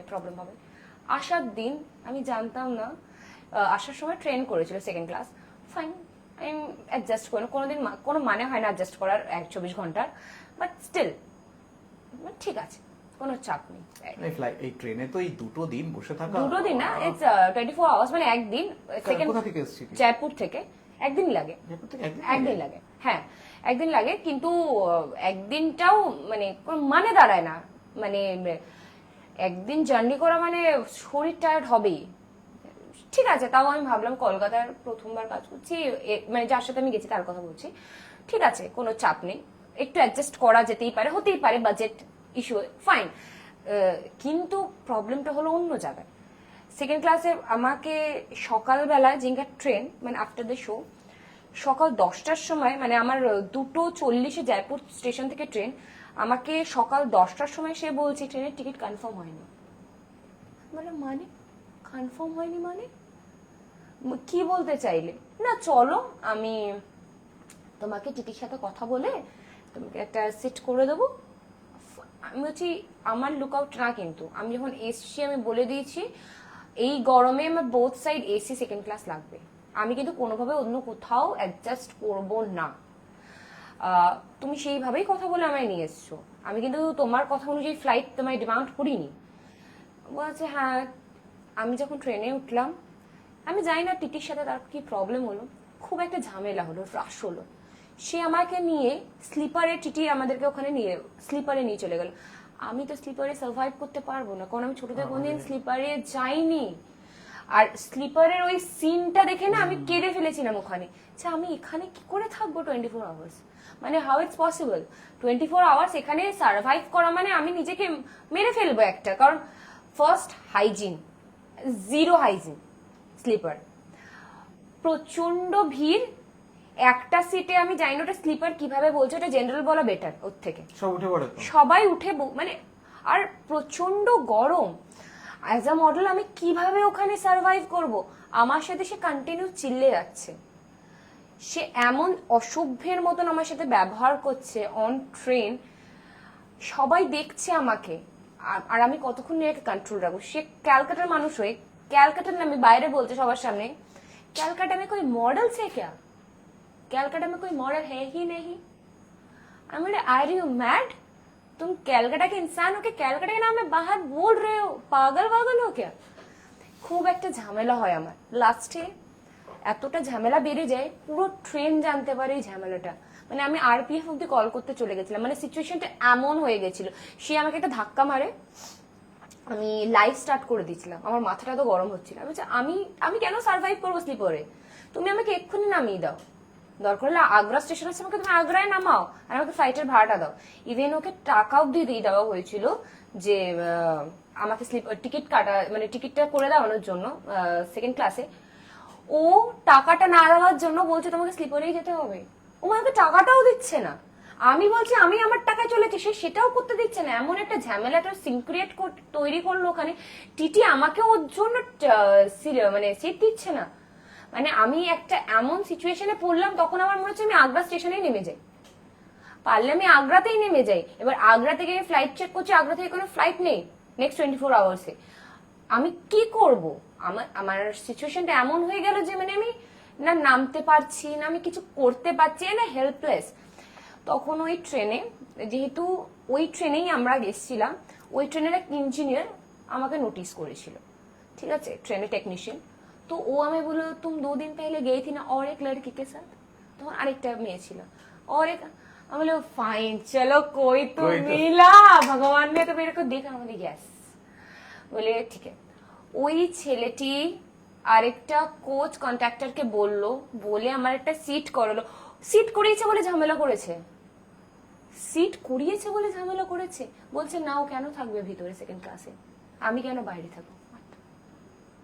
আমি জাস্ট ওই সময় মনে হচ্ছিল মানে ও কি ছেলে, আমি আমার বাবা ফাবা বা আমার দাদা বা ব্যাকগ্রাউন্ডের কাউকে এরকম দেখতাম না, তারা বলতে হ্যাঁ ও মেয়েও ভিতরে থাকুক, আমরা বাইরে অ্যাডজাস্ট করে নিচ্ছি। ও বলছে ও কেন ভিতরে থাকবে, আমি কেন বাইরে থাকবো, হি ইজ ম্যাড। দিয়ে এমন সিচুয়েশন ক্রিয়েট হলো, টিটি ওর আধার কার্ড নিয়ে নিল, ওকে রেল মন্ত্রণালয়ে ডেকে পাঠালো, শিয়ালদাতে ওর জন্য আরবিএফ ওয়েট করছিল। হ্যাঁ ইয়েস, দ্যাটস দ্য সিচুয়েশন। 4-5টা টিটি আমাকে পুরো ট্রেন গার্ড দিয়েছে ওর জন্য, ও আমার কোচে ওর আশাই বারণ, ও এমন সিচুয়েশন হলো না ওর আশাই বারণ হয়ে গেল আমার কোচে। দিয়ে ও যাই না কেন পরের দিন সকালে আমার কোচে এসছে, আর মহাদেব বললাম আছে, আমার কোন একটা টিটিওকে দেখতে পেয়েছে যে ও আমার কোচে এসছে, ও আরো 4-5টা টিটিকে বললো, 4-5টা ভয়ঙ্কর একটা ঝামেলা হলো তখন। আর আমি ঘুম থেকে উঠে আমি ঘাবড়ে গেছি কি হচ্ছে এখানে, এত ঝামেলা কিসের। তখন টিটি মানে যে কোচ কন্ট্রাক্টর সে এলো, সে বললো ম্যাডাম আপ সো যাও, কুছ নেই হ্যায় হাম লোগ সম্ভাল লেंगे। আমি তারপর ওরা আমাকে ফার্স্ট ক্লাসে ট্রান্সফার করে দিল, টিকিটটা সত্যি কথা বলতে টাকাটা নেয়নি, সেকেন্ড ক্লাসের টাকাতেই আমি ফার্স্ট ক্লাসে এসেছি। দিয়ে ওখানে এলাম আমি, ওকে তো ঢুকতে অব্দি দেয়নি, শিয়ালদাতে নেমে ওর জন্য তো আরবি ফারবি হাবি জাবি ওর হয়েছে আমি জানি না। এবার আমার এই স্টোরিটা বলার কারণ একটাই, এখানে অনেক অনেক এরকম সিচুয়েশন হয়, ঠিক আছে। অন্য মেয়ে হলে আমি জানি হয়তো অন্য মেয়ে হলে একটু অ্যাডজাস্ট করে নিত, বাট অ্যাডজাস্ট কেন করবে, তুমি যদি যে কথাটা বলে নিয়ে যাচ্ছ সেই কথাটা ফুলফিল করো, এটাই তোমার ডিউটি। তুমি হুটহাট করে তো পারো না, মানে হুটহাট করে তুমি লাইন থেকে বেরিয়ে যেতে পারো না। ইভেন আমায় বলছে আমি তোমায় নিয়েছি তো কি হয়েছে, তোমার দায়িত্ব কি আমার নাকি, মানে তাহলে দায়িত্ব কার, দায়িত্ব তাহলে কার, আমার, তাহলে তুমি আমাকে টাকা দিয়ে দাও, আমি আমার দায়িত্বটা দেখে দিচ্ছি, সে তো সেটাও করতে নারাজ। তোকে ভালোবেসে ফেলেছিল মনে হয়, সবাই তাই বলছিল, তোকে ভালোবেসে ফেলেছিল, সবাই তাই বলছিল, পুরো কোচে সবাই বলছিল ম্যাডাম শায়দ वो आपको प्यार कर ও গড। তবে এটা কিন্তু মানতে হবে যে আমাদের যে কোনো রকম বিপদে স্বয়ং মহাদেব তোকে ওই রেলের ইঞ্জিনিয়ারের মাধ্যম দিয়ে 100 বার ও যদি ওই ট্রেনে, মানে ওর ওই ট্রেনে ফেরার কথা না, ও যে ওই ট্রেনে এসছে মানে इट्स मैजिक। वो मैं बोलूं मैडम इस ट्रेन में मेरा आने का था ही नहीं, मेरा एक दूसरा ट्रेन है उसमें मैं आता हूँ और उसी में मैं जाता हूँ। मतलब মানে সিরিয়াসলি ও যদি না থাকতো সেদিনকার আমার যে কি হতো, আমি যে কি করতাম, ওই 24 আওয়ার্স আমি তোকে মেরেই ফেলতাম ওখানে অন স্পট, মানে আমার তো স্লিপারে মানে যাওয়া পসিবলই না। যাক তোর হাতে মরলে ওর ভাগ্য ফিরে যেতে হয়তো। না মানে আমার বলার কথা এটাই, নতুন মডেলরা অনেক সময় শুনেছি আমি এই জিনিসগুলো অ্যাডজাস্ট করে নেয়, এটা অ্যাডজাস্ট না, আসলে অ্যাডজাস্ট করে নেয়, এটা আরেকটা ব্যাকগ্রাউন্ড আছে। এই যে সাহসটা ওই সময় যে ফাইট করার, এই সাহসগুলো সবার থাকে না। না অ্যাজ আ মডেল তোমাকে তো বলতে হবে, তোমার রাইটসে তোমাকে বলতে হবে, তোমার জন্য তোমার বাবা মা আসবে না, তোমার জন্য তোমার দাদা কাকা পুলিশ কেউ আসবে না, তোমাকে তোমারটা বলতে হবে। তুমি তোমার স্ট্যান্ড না নিলে খুব মুশকিল, ইউ কান্ট সার্ভাইভ, খুব মুশকিল, তোমাকে তোমার স্ট্যান্ড নিতে হবে। যখনই আউট স্টেশনে কেউ যাবে, যে কোনো শুট করতে যখনই কেউ আউট স্টেশন যাবে তখন বারবার কথা বলে নেবে 100 বার, সব রকম ভাবে, পেমেন্টস থেকে শুরু করে, ট্রাভেল থেকে শুরু করে, ফুডিং থেকে শুরু করে, হোটেলস থেকে শুরু করে সবকিছু কথা বলে তোমার যদি ক্রাইটেরিয়া ম্যাচ করে তবেই রাজি হও, 100 বার। তা না হলে আউট স্টেশনে গিয়ে কিন্তু বিপদে পড়ার ঘটনা আমার কাছে আগে অনেক আসতো, এখন সেটা কমে 7 দিনে একটাও কিন্তু এখন আমার কাছে আসে আউট স্টেশনে গিয়ে। দেখো, ঝামেলা আলাদা জিনিস, প্রবলেম সব সময় হয়, হয় উঁচু নিচু হবে। এটা আমাদের লাইফ ফুলফিল পুরোটা হবে না, হবে না। 95% তো হবে, 5% নয় হলো না। কিন্তু তুমি বলছো সেকেন্ড ক্লাস, তুমি নিয়ে চলে যাচ্ছ আমাকে sleeper, it's a hell and heaven চলো ডিফারেন্স। বাবা, থার্ড এসি হলেও ঠিক আছে বাবা, চলো হেল এন্ড হেভেন ডিফারেন্স হয়ে যাচ্ছে। থার্ড এসি হলেও চলে। মানে এটা তো কোনো কথা না, না যে আমি একটু যাদের অভ্যেস নেই তাদের এগুলো প্রচন্ড কষ্ট। আমার অভ্যেস নেই স্লিপার একদম। আমি লিটারালি কাঁদছিলাম ট্রেনের মধ্যে, আর আমি গুলোকে হাঁ করে দেখছিল যে কি হয়েছে ওর। মানে আমি কেঁদে ফেলে, মানে আমি কি করে থাকবো 24 ঘন্টা এই সার্কামস্টেন্সে, আমি কি করে থাকবো? এটা তো পসিবলই না আমার জন্য। এখান থেকে ঝুলছে লোক, ওখান থেকে ঝুলছে লোক, একটা সিটে 4-5 জন 6 জন বসে আছে, আর তার মধ্যে হরেবল একটা গরম। গরমটাই তো মারাত্মক। গরমটা এই তো আমরা পুরী থেকে আসার সময় আমাদেরও টিকিট কনফার্ম হয়নি, আমি আর রোমা ম্যাম আসছিলাম, আচ্ছা, জেনারেলে এসছি।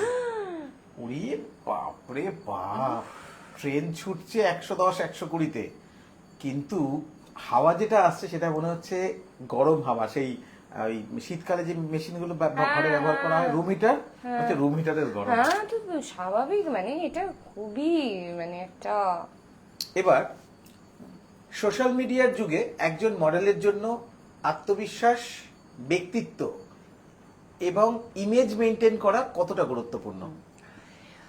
সোশ্যাল মিডিয়া বলে বলবো না, একটা মডেল বলে বলবো। সোশ্যাল মিডিয়া তো ঠিক আছে, fine। কারণ ওই জায়গাটায় আমরা নিজেকে দেখাতে পারি। হ্যাঁ দেখাতে পারি, কিন্তু আমরা যখন কোনো মানুষের সাথে ইন্টারাক্ট করি, যেমন ইন ফ্রন্ট অফ ক্যামেরা তো ফাইন, বাট যখন ক্যামেরা থাকে না, আমরা কোনো মানুষের সাথে 1:1 কথা বলি, সেই জায়গায় দাঁড়িয়ে মানে নিজেকে প্রেজেন্টেবল, অ্যাকচুয়ালি আমাদের প্রফেশন কি নিজেকে প্রেজেন্ট করা। Yes. আমরা আমাদের সৌন্দর্যটাকে বিক্রি করি। আমরা নিজেকে প্রেজেন্ট করি, আমরা কিন্তু অন্য কিছু প্রেজেন্ট করি না। আমি যদি নিজেকে প্রেজেন্ট করতেই ফেলিয়ার হই, তাহলে কি করে হবে? তো সেখানে তো নিজেকে প্রেজেন্ট করতে গেলে সবার আগে কনফিডেন্স খুব important. Confidence is the main কি। ওটা ছাড়া তো কিছু পসিবলই না। তুমি কনফিডেন্টই না, তুমি কি করে আগে সার্ভাইভ করবে? তুমি ভালো স্পিকার না, তুমি কি করে সার্ভাইভ করবে? স্পিকার তো তোমাকে হতে হবে, লজ্জা, শরম, ভয়, তিনটেকে তো ফেলতে হবে, তারপর তো তুমি মডেল হবে। তোমাকে তো ফাইট করতে, তো সবসময় তো তোমার পরে সিচুয়েশন হবে না। তোমার তোমাকে ধরে চলতে হবে, 99% তোমার এগেনস্ট সিচুয়েশন যাবে। তখন সবসময় আমি বলছি না ঝগড়া মারামারি করো, একদম না। কিছু সময় কথাটা এত সুন্দর বলতে হবে যে লোকে তোমাকে নিজে বলবে ইটস গুড, এটা আমার ভুল, এটা আমার বলা উচিত ছিল আগে।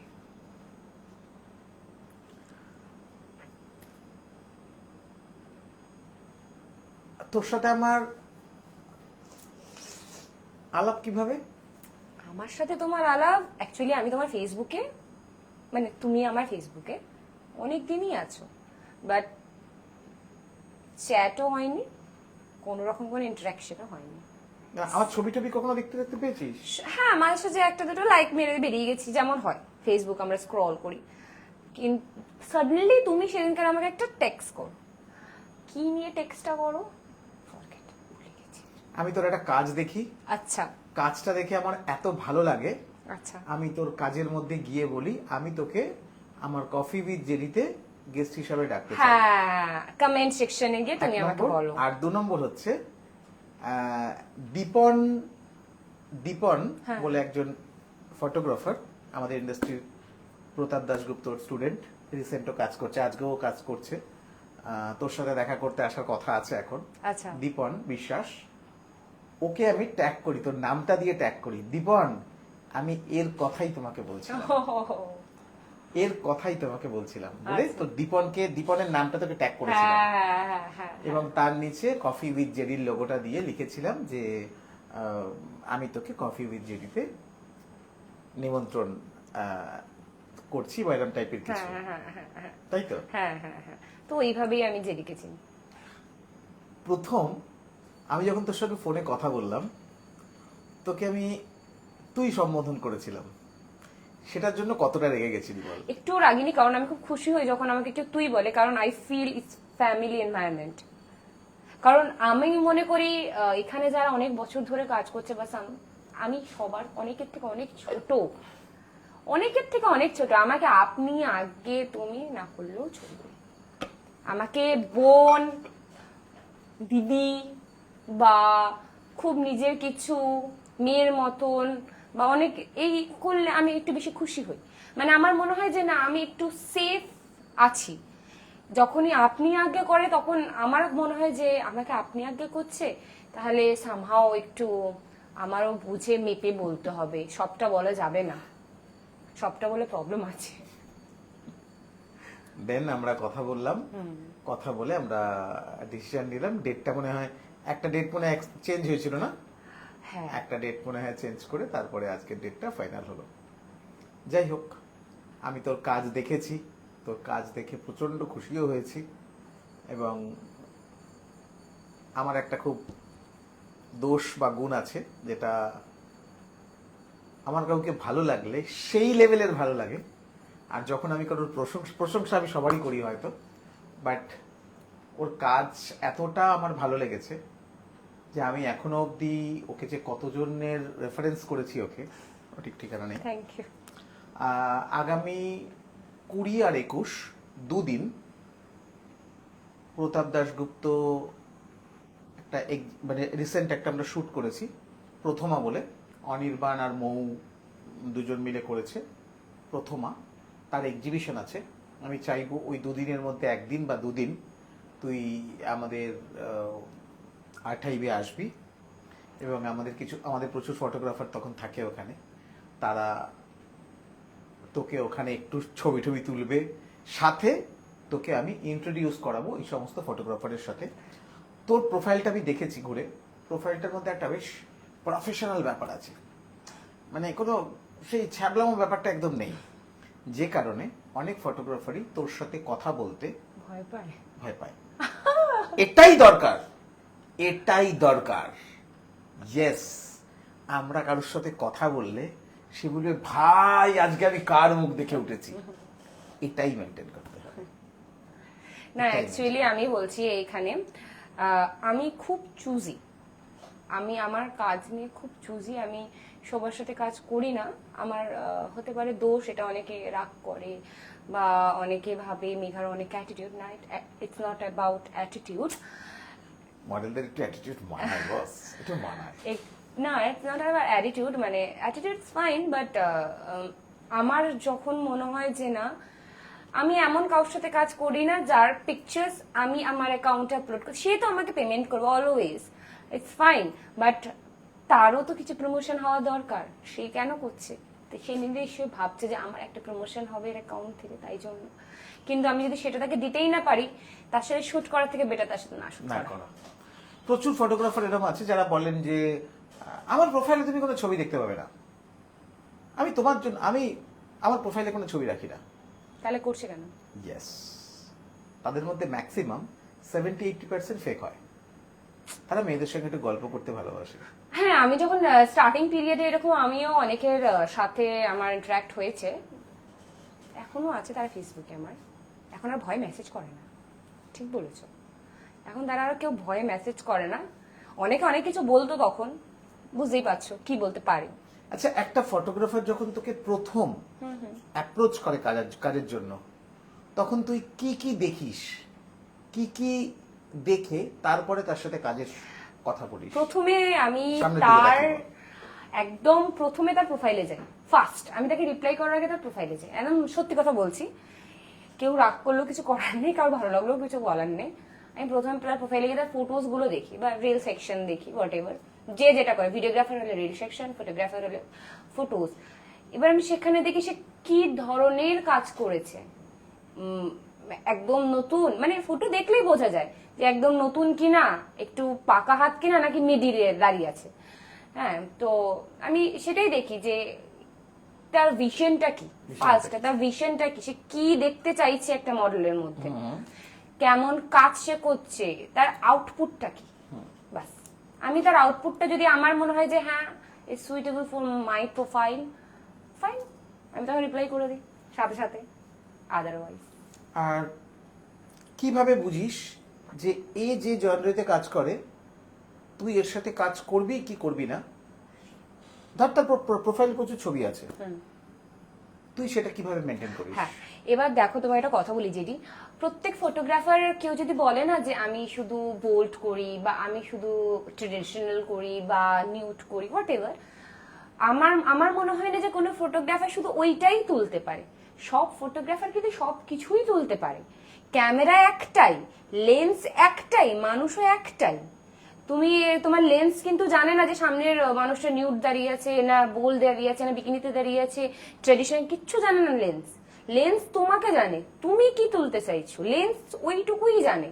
তাই ওটা কোনো ম্যাটার না যে ওর প্রোফাইলে কি আছে, আমি জানতে চাই যে ও আমার থেকে কি চায়, ওর ওর ওর ভিশনটা কি আমাকে নিয়ে। মানুষের তো একটা ভিশন হয় যে আমার ভিশন, আমি মানে মেঘাকে এরম দেখবো, এই সেগমেন্টটা ওর। আমি মেনলি আমাকে মানে কেউ পিঞ্চ করে for a shoot or something, আমি বলি সেন্ড আ ডেমো ফার্স্ট, মানে তুমি কি যে তোমার তো কোনো একটা মাথায় কিছু একটা চলছে যে এই ফিচার্সটা আমার সিমিলার এরকম লাগলো, আমি এর সাথে এইটা করবো, এটাই চলে মেনলি ফটোগ্রাফারদের। কারণ আমার বাবা ফটোগ্রাফার, সো আই নো কি কি চলতে পারি মাথা। তুমি বুদ্ধি ফ্যামিলির গর্ব হও, তোকে নিয়ে বুদ্ধি ফ্যামিলি গর্ব করবে। তুই দারুণ কথা বলিস, আমি পুরো কথাটা পুরো নিলাম। আমাকে তো প্রতিদিন অনেক কিছু বার করতে হয়, রিয়েলি হ্যাটস অফ। তো যেহেতু এবার বাবার থেকে বুঝেছি ব্যাপারটা যে ফটোগ্রাফার এটা দেখবে, এটা অ্যাঙ্গেল, এটা লাইট, আর এটা এইটা। তো স্বাভাবিকভাবে ছোট থেকে এই জিনিসটা দেখতে দেখতে আমারও একটা ওই মুখস্থ টাইপ হয়ে গেছে ব্যাপারটা। তো মানে অনেকে হয়তো জানে না যে আমার বাবা ফটোগ্রাফার, কারণ আমি সহজে জিনিসটা ফোরকাস্ট করি না। কিন্তু হ্যাঁ, ওই জন্য আমি সামনে ফটোগ্রাফারকে দেখে বুঝতে পারি সে কি করতে চাইছে অংশর। তারপরে মেয়েদের একটা এক্সট্রা সেন্স, হ্যাঁ একটা সেন্স আছে, অবশ্যই আছে, কিন্তু ওই বাবার শেখানো জিনিসগুলো তো কিছুতেই ভুলতে পারবো না। বাবা তো বাবাই, মেয়েরা ভি বাপ হেবো, কিছু করার নেই। তো ওই ডেমোটা আমার কাছে খুব মানে ম্যাটার করে যে ডেমোটা কি আসছে আমার কাছে। আমার যদি মনে হয় ওই ডেমোটাতে আমি অ্যাপ্লিকেবল, আমি পারবো করতে, তাহলে করি, নাহলে করি না, আর কিছুই না। যারা নতুন মডেলিং এ আসতে চায়, বিশেষ করে মেয়েরা, তাদের জন্য তোর কি পরামর্শ থাকবে? যারা নতুন আসতে চায়, দেখো নতুন যারা আসছে এখন আমাদের কলকাতায় প্রতিদিন মনে হয় 100টা মডেল হয় নতুন। আমি যতটা মানে মার্চ থেকে মার্চ এপ্রিল মাসে এই ইন্ডাস্ট্রিতে প্রায় 1000 নতুন মডেল আসে। এবার এই 1000-এর কথাই বলছি, এই 1000-এ হয়তো একটা সিঙ্গেল ওয়ান আমাদের লাইন আপ অব্দি যেতে পারবে। এবার বলো কেন? তাহলে এই 999টা মেয়ে কি হবে? এই 999টা মেয়ে ইদার পাথ ভুল করবে, কেউ ভয় পেয়ে যাবে, কারোর ফ্যামিলি প্রেশার আসবে, আর নয়তো কেউ টাকায় চলে যাবে। এই 4টে সেগমেন্ট হবে, আর ওই 4টে সেগমেন্টকে ইগনোর করে কোনো একটা মেয়ে বিট করবে। আমরা যদি একটু বায়োলজিতে যাই, আমরা যদি একটু বায়োলজিতে পড়ি, বায়োলজিতে কিন্তু আমাদের তাই শিখিয়েছে, কেউ একজন জিতবে। আমাদের জন্মের আগে থেকেও কিন্তু একজন জিতে আমরা দাঁড়িয়ে আছি, সেই আমরা। তো এখানেও একজনই জিতবে, সে অত দূর যাবে। তারপরে তো আরো লং রান অনেকটা বাকি, অনেক দূর রাস্তা। এটা এই রাস্তার কোনো শেষ নেই। তো আমি বলবো যারা নতুন মডেল আসছে বা নতুন মেয়েরা আসছে, ফার্স্ট খুব চেনা দরকার তুমি কি করতে চাইছো, তুমি কোনটা ভালো করতে পারছো। তুমি ই কমার্স ভালো করতে পারছো না, তুমি ব্রাইডাল ভালো করতে পারছো না, তুমি ফ্যাশন ভালো করতে পারছো না, তুমি রানওয়ে ভালো করতে পারছো। মানে তোমাকে তোমার পাথটা চিনতে হবে যে তুমি কোথায় সুইটেবল। তুমি সবকিছু করতে পারো না, সবার সবকিছু হয় না, মানতে হবে বাস্তবটা। এই কেউ যদি বলে আমি ব্রাইডালও করবো, আমি ফ্যাশন, হয় না, সবটা সম্ভব না। সবটা সম্ভব মা সরস্বতী করতে পারিনি। আমরা তো মানুষ, আমরাও পারবো না। না, মা সরস্বতীকে যদি আমাদের ইন্ডাস্ট্রির ফটোগ্রাফারদের পাঠিয়ে দেওয়া হয় মা সরস্বতীকে, ও বাবা। মা সরস্বতীর কাছে, মা সরস্বতীকেও নিয়েও এখন যা চলে সত্যি মোটামুটি কথা। ওই সময়টা জানুয়ারি হ্যাঁ। ফেব্রুয়ারিতে মা সরস্বতী মা সরস্বতী ভয় পেয়ে যাবে, নিজে বলবে এটা আমি, তো এতটা ভয় পেয়ে যাবে। তো ওইটাই হচ্ছে কথা, জোনারটা জানা আগে খুব আমি একটা দরকার। শুট দেখেছিলাম, সরস্বতীর শুট। মেয়েটা মারাত্মক ভাইরাল হয়েছিল। আমি মেয়েটাকে শেষ পর্যন্ত মেয়েও বানিয়ে ফেলেছিলাম। মানে মেয়েটাকে নিয়ে এত ট্রোল হয়েছিল, ও গড। এত ট্রোল হয়েছিল মেয়েটাকে নিয়ে যে মেয়েটাকে পুরো চতুর্দিক থেকে সবাই অ্যাটাক করছে। কিন্তু আইটা ক্লাবের হিস্ট্রি বলছে যে যত লোককে অ্যাটাক করছে, যত লোক কমেন্টস করছে, সবাই ওর ছবি ডাউনলোড করেছে। তাই 4টে ছবি দিয়েছে, 4টে ছবি ডাউনলোড হয়েছে। প্রায়, এটা 2 বছর আগের ঘটনা, প্রায় 24 লাখের ওপর ডাউনলোড ছিল, আর প্রায় 17 লাখের ওপরে ইন্টারাকশন ছিল। মানে শেয়ারের পর শেয়ার, বাংলাদেশের বিভিন্ন গ্রুপে এদিক ওদিক তছনছ হয়ে যাচ্ছে। আমি মেয়েটার পাশে দাঁড়িয়েছিলাম একটাই করে, মেয়েটাকে বলেছিলাম কিছু ডিলিটও করবি না, কিচ্ছু করবি না, খালি চুপ করে বসে থাক, আগামী 7 দিন পরে তুই সেলিব্রিটি। ঠিক তাই, আর ফটোগ্রাফার তো ইনবক্সে এসে মেসেজ করেই যাচ্ছে, ওর তোমার সাথে কাজ করতে চাই, তোমার সাথে কাজ করতে চাই। ওটা তো কিছু করার নেই। তার একটা মা সরস্বতীর একটা ও concept। গড, আবার মা বুঝে নে। সরস্বতী, আর চাই না। তো সেটাই বলছিলাম, তো সবাই সেটা তো হয় না, তো নিজের জনারটাকে, আর সব থেকে বড় ইম্পর্টেন্ট জিনিস নিজের পোর্টফোলিও। এই ইন্ডাস্ট্রির প্রচুর মেয়ের কাছে পোর্টফোলিওই নেই। ওরা ভাবছে কুমোরটুলিতে গেলাম একটা, আমাদের শ্যামবাজার ঘাটে গেলাম একটা, ওই দুটো ট্রামলাইনে ফটো তুলে নিলাম, ওটাই আমার পোর্টফোলিও। না, ওটা তোমার পোর্টফোলিও না, ওটা তোমার ঘোরার পোর্টফোলিও। তুমি এটা ডেটে যাবে তার পোর্টফোলিও, তোমার কাজের পোর্টফোলিওটা কোনোদিন হতে পারে না। কাজের প্রফেশনাল পোর্টফোলিও সামথিং। চল পোর্টফোলিও নিয়ে তোকে একটা প্রশ্ন করি। হ্যাঁ বল। ধর একটা মেয়ে ইন্ডাস্ট্রিতে কাজ করতে এসছে, হুম তার প্রথম কাজ তো একটা পোর্টফোলিও করা। হুম সে কার কাছে যাবে? দেখো, কার কাছে যাবে, সবসময় না ভিশন রাখা উচিত। আমি পোর্টফোলিও কোথা থেকে করছি, পোর্টফোলিওটা থেকে আমি কি পাচ্ছি, আর ওই পোর্টফোলিওতে আরো কে কে কাজ করছে। কারণ তুই কিন্তু একটা নতুন মেয়ে, তুই ইন্ডাস্ট্রিতে প্রথম এসছিস, হ্যাঁ, তুই বসন্ত উৎসবের মতো একটা ইভেন্টে এসছিস, সেখানে তোর 500 ফটোগ্রাফার তোর ছবি তুলেছে, হ্যাঁ। তোর হিট ছবি হয়েছে, তুই ভাইরাল হয়ে গেছিস। তোর মনে হলো ইন্ডাস্ট্রিতে আসবো, তো ইন্ডাস্ট্রির প্রথম রুলস আমি তৈরি করে দিলাম, Portfolio. পোর্টফোলিও করতে হবে। Okay. এবার বল। এবার দেখো, আজকালকার মেয়েরা gen z, they are very smart. ওরা কিন্তু আগেই বইটা পড়ে নিয়েছে, এই বইয়ের কোথায় কে আছে। আমি অনেক নতুন মেয়েদের মুখে এমন এমন নাম শুনি যেগুলো কিন্তু আমি আমার মানে কাজের 2-3 বছর পর শুনেছি, বা কাজ করেছি তাদের সাথে। ওরা এখনই জানে সেই নামগুলো, তারা এখনই জানে। এখনই জানে। এবার তারা যদি সেই নামগুলো এখনই জানে, তার মানে তারা আরো অনেকটা আগে থেকে জিনিসটাকে একটা ইয়ে করেছে। স্কেডুলের মধ্যে রেখেছে যে এরম এরম এরম এ এ এ এ। আমাকে অনেক নতুন মডেল আমার ইনস্টাতে পিং করে, দিদি তোমার সাথে কাজ করব, দিদি তুমি একটা আমাকে রেফারেন্স দাও। যদিও ওদের রেফারেন্স দিয়ে কোনো লাভ নেই, কারণ দে আর মানে এখনো কিছুই না। আমি ওই রেফারেন্স দিয়ে কি করব? ওই রেফারেন্স প্রোফাইল দেখে বলবে না, নেবো না, এই প্রোফাইলটা হবে না মেশা।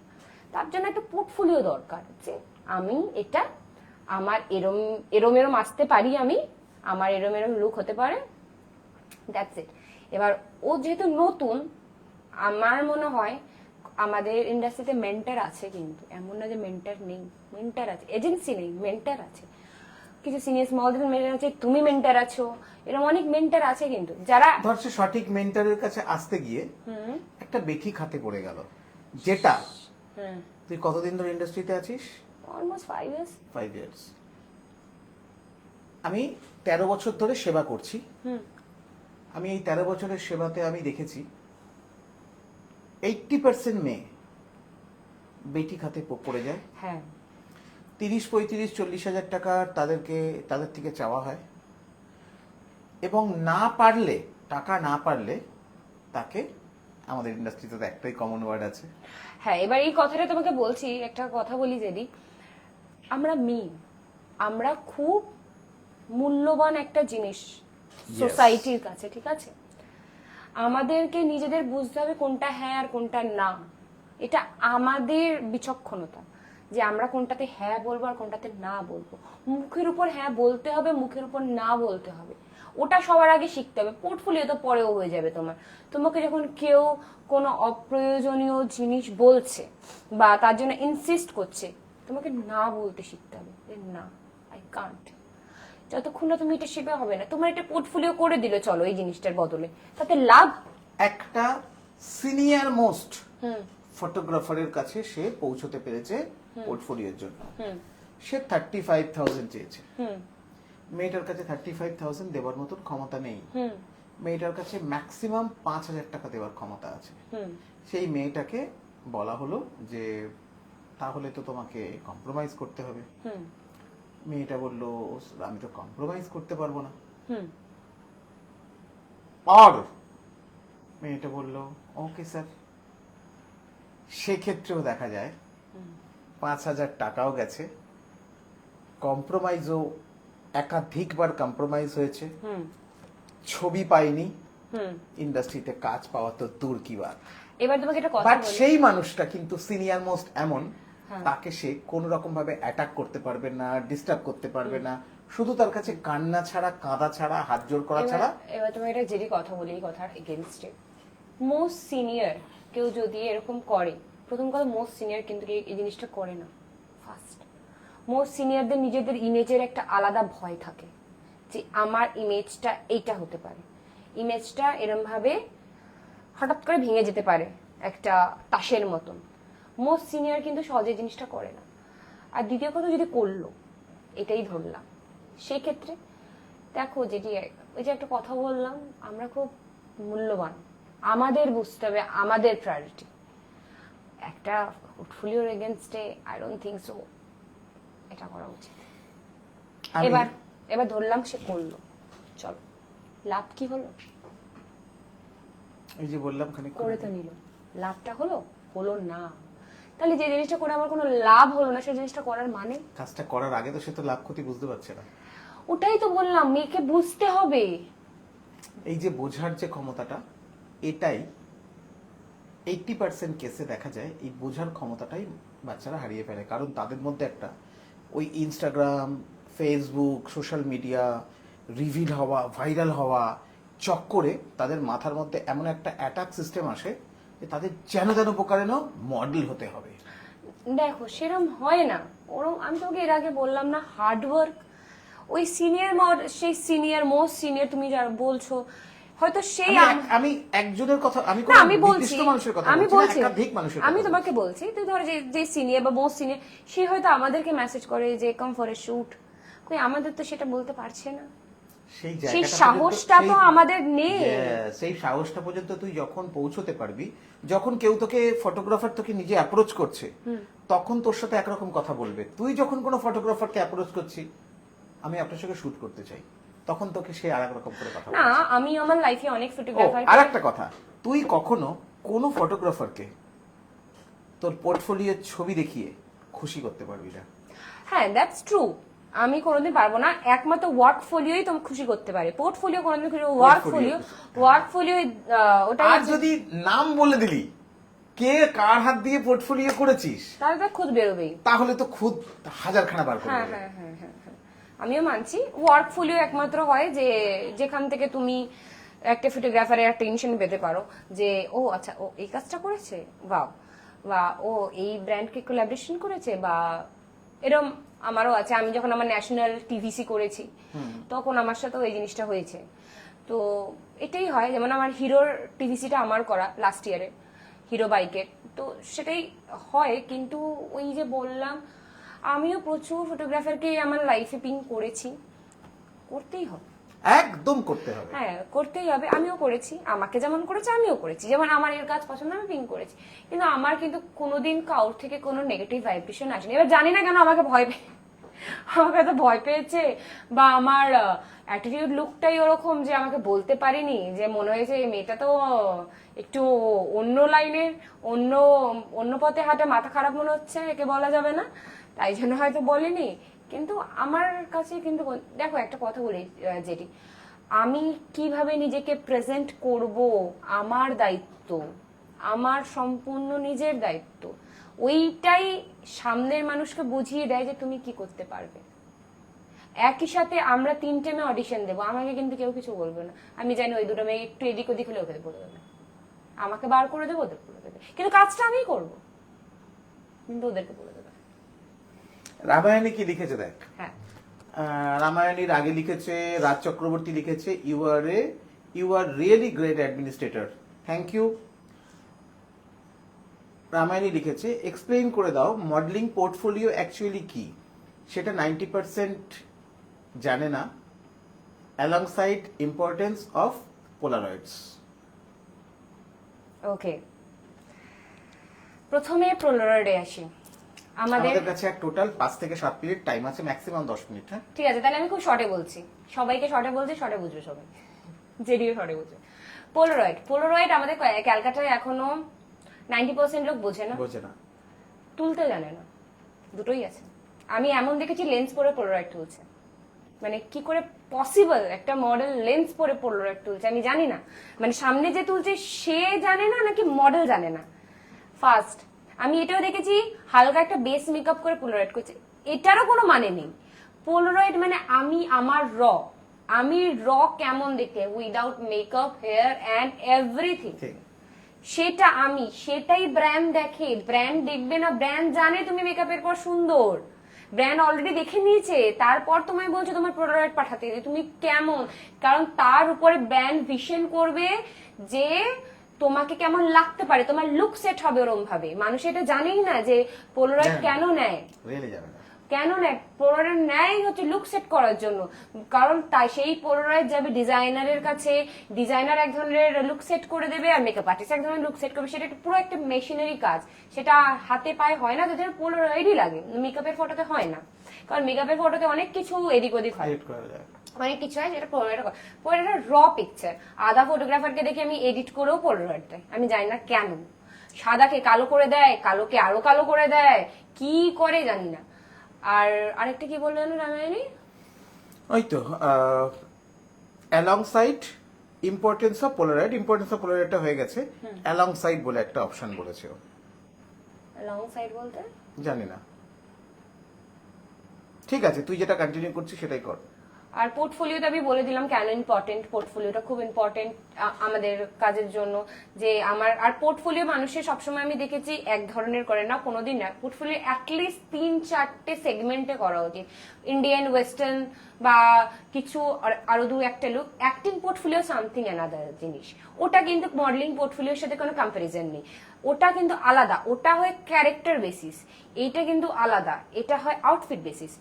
মানুষে ভাবে ওটা দিয়ে এটা চলবে, এটা দিয়ে ওটা চলবে না, দুটো আলাদা, দুটোর ভিশনারি সম্পূর্ণ আলাদা, দুটো জিনিস সম্পূর্ণ আলাদা, ওটা কোনোদিন একসাথে চলতে পারে না।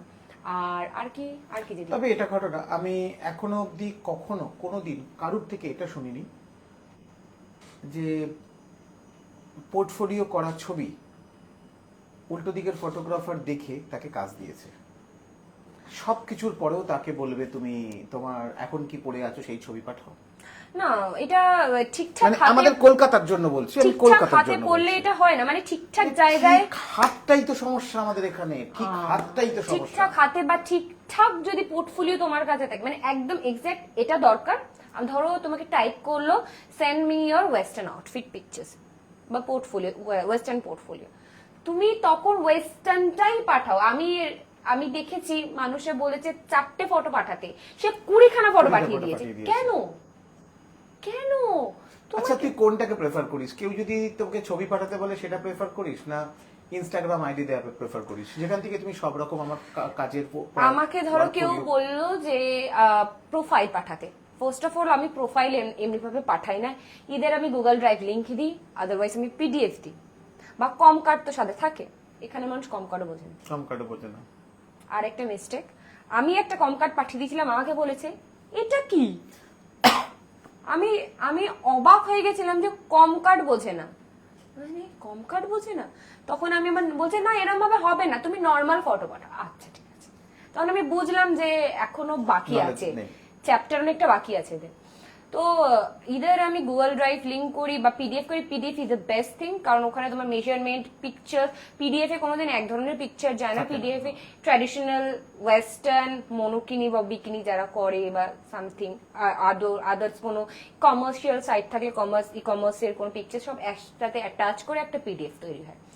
বা গুগল ড্রাইভে, আমি গুগল ড্রাইভে অলওয়েজ রাখি আমার কিছু ট্র্যাডিশনাল, কিছু ওয়েস্টার্ন, কিছু আমার মনোকিনি বা সুইমার্স।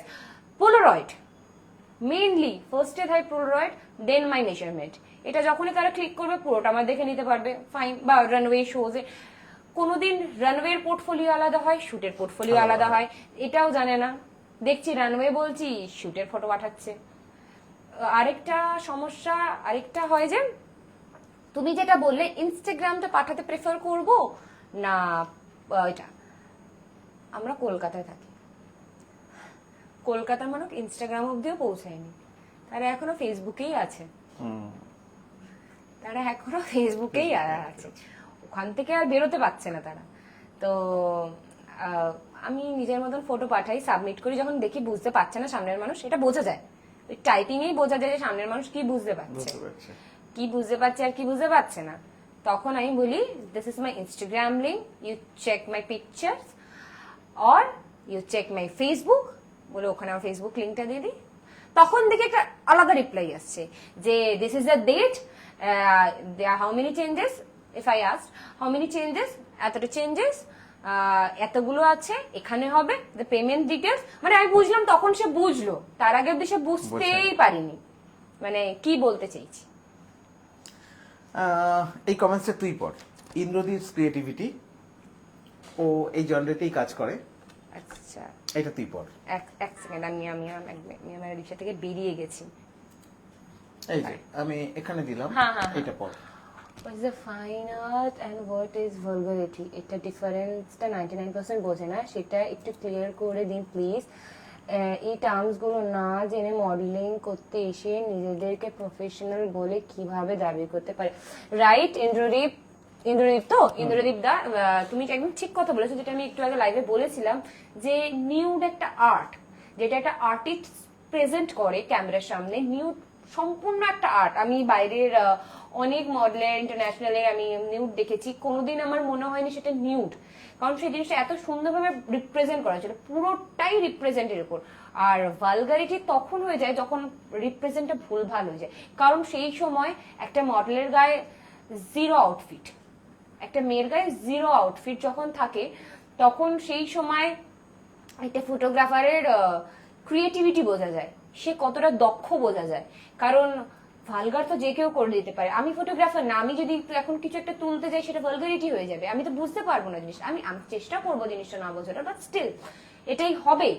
কিন্তু যখন একটা ফটোগ্রাফার ওই জিনিসটা করতে, দ্যাট মিন সে সেটাই চাইছে, সে ওই ভালগারিটিটাই দেখতে চাইছে, সেই ভালগারিটিটাই অডিয়েন্সকে দেখাতে চাইছে, নিউ আর্ট সে দেখাতে চাইছে না, বা সে জানেই না, সে নিজেকে স্যাটিসফাইড করার জন্য ওটা করছে, সেলফ স্যাটিসফ্যাকশন। আগামী 5 বছরে মেঘাকে কোথায় দেখতে চান? আপনার স্বপ্ন এবং ভবিষ্যৎ পরিকল্পনা কি? খুব কঠিন খুব প্রশ্ন, তাড়াতাড়ি বলতে হবে, আর সময় নেই কিন্তু। খুব কঠিন প্রশ্ন, আমাকে এটা জেরি করলো। আমি নিজেকে অবভিয়াসলি আমি নিজেকে আরো সাকসেসফুল দেখতে চাই, আরো ভালো প্ল্যাটফর্মে দেখতে চাই, আমি চাই আমি সবার সাথে কাজ করতে পারি। যারা আমাদের সাথে কাজ করবে তাদের সাথেই কাজ করব। কি কি দেখবো আমরা? শুধু সে আমাদেরকে সম্মান দিচ্ছে কিনা, আমাদের ভালো পেমেন্ট দিচ্ছে কিনা, এবং আমাদেরকে ভালো কনসেপ্ট দিচ্ছে কিনা। 100 বার ভালো পিকচার্স, ভালো সম্মান, ভালো পেমেন্ট, সবটা ভালো, আমিও তাদেরকে বেস্ট দেওয়ার চেষ্টা করবো। সামনের মানুষ আমাকে বেস্ট দিলে একটা মডেল অলওয়েজ বেস্টই দেবে। হ্যাঁ, আমি এবার আমি শুনেছি অনেক মডেল নাকি অকারণ ট্যান্ট্রামস দেখায় ফ্লোরে এসে, অকারণ, আমি কিন্তু কোনোদিন করিনি। লাস্ট শেষ করতে হবে। কফি উইথ জেডির মঞ্চ থেকে আপনার জীবনের এমন একটি বার্তা বলুন যা শুনে একজন মানুষ নিজের স্বপ্নের পথে এগিয়ে যাওয়ার সাহস পাবে। ওকে, আমি এখানে দাঁড়িয়ে একটা কথাই বলবো, হার্ড ওয়ার্কের কোনো কি হয় না। তুমি নিজের প্রতি খাটো, নিজের জন্য খাটো, একদিন না একদিন তুমি শাইন করবেই। এরকম কিছু হতে পারে না যে তুমি মানুষে একটা জিনিস একবার ট্রাই করবে, দুবার ট্রাই করবে, তিনবার করবে, চারবার তার হবেই হবেই হবে, হবেই একদম হবে, কেউ আটকাতে পারবে না। তাই তুমি ট্রাই করো, তোমার হবে হবে হবে। আমিও ট্রাই করেছি, আমার আরো অনেক অনেক অনেক বাকি, অনেক কিছু করা বাকি, অনেক স্বপ্ন পূরণ বাকি, অনেক কিছু দেখা বাকি, অনেক জিনিস শেখা বাকি আমার। তো শেখার কোনো, আমি অনেকের থেকে শুনেছি এখানে মডেলসের ক্যালকাটায়, তারা একদম নতুন, হয়তো এক দুটো শো করেছে, তারা গ্রুমার, আমি দেখেছি গ্রুমার হয়ে চলে যাচ্ছে কিছু শোজে। আমি একজনকে জিজ্ঞেস করি হাউ ইটস পসিবল, মানে তুই আমার থেকে কত শো যে কম করে, আমি যদি হিসাব করতে বসি পাগল হয়ে যাব। আমার এখনো সেই সাহসটা হচ্ছে না, আমি গ্রুমার, তুই গ্রুমার হয়ে কি করে চলে গেলি? না মেঘাদি টাকা, হোয়াট এভার দ্য টাকা, তুই তো মার্জিনটা নামিয়ে দিচ্ছিস। গ্রুমার একটা কাকে বলি আমরা স্কুলের টিচারকে যাদেরকে বলি, সে বলবে, তখন আবার সে বলবে ও তো এই অপরচুনিটিটা পায়নি তাই জন্য জেলাসি করছে। দেখো জেলাসির ব্যাপারটা না, আমি বলছি গ্রুমার মানে কি, আমরা সোজা কথায় টিচার, আমরা স্কুলে টিচারকে বুঝি। টিচারের পায়ে যদি লড়বল করে আমরা স্টুডেন্ট কি শিখবো? শিখতে কিছু পারবো না। মেকআপ আর্টিস্ট কোর্স করে বেরিয়ে 1 মাসের মধ্যে সে নিজে পোস্টার ছাড়ছে, সেও এখন একটা ইনস্টিটিউট খুলছে যেখানে সে শিখেছে 15,000 টাকা দিয়ে, সে 5,000 টাকা করে নিয়ে 6 মাসের কোর্স করছে। এরকম ভাবে হয় না কোনো। আমাকে বলছে স্যার একটু প্রমোশন করে দেবেন। আমি সবসময় বলি, সব মেয়েকেই বলি, যদি গ্রুমিং করতে হয়, আমাদের ইন্ডাস্ট্রিতে অনেক ভালো ভালো ফিমেল সিনিয়র্স মডেলস আছে, মোস্ট সিনিয়র্স মডেলস আছে যারা এখন গ্রুমিং করায়, তাদের কাছে যাও। আমরা কি, আমরা তাদের থেকে এখনো শিখছি, আমাদের এখনো শেখা বাকি আছে এতটা। আমরা অনেক কিছু হতে পারে যে আমরা পারি না এখনো, তারা জানে অনেক টেকনিক্স, তারা জানে, তো তাদের কাছে যাও। তো hard work and hard work. যাই হোক, এবার আমাদের শেষ করতে হবে। শেষ করার আগে এটাই বলছি যে তোর জন্য একটা ছোট্ট রইল, সেটা হলো ছোট ছোট রিলস তৈরি কর। তোর মধ্যে যে জ্ঞানটা আছে সেই জ্ঞানটা আমাদের বাচ্চাদের মধ্যে, আমাদের ফ্যাশন ইন্ডাস্ট্রির বাচ্চাদের মধ্যে ইনজেক্ট করার জন্য যা যা তুই জানিস ছোট ছোট করে রিলস কর। যে রিলসগুলো তোর প্রোফাইল থেকে আপলোড কর। এটাতে তোর কতটা উপকার হবে জানি না, আমাদের ইন্ডাস্ট্রির উপকার হবে। দেখো আমি তোমাকে তাহলে বলছি, এই এই যে তুমি টপিকটা বললে, এই টপিকে আমার সাথে একটা কনভারসেশন হয় কিছুদিন আগে একটা মডেলের ফেসবুকে, তার কমেন্ট সেকশনে।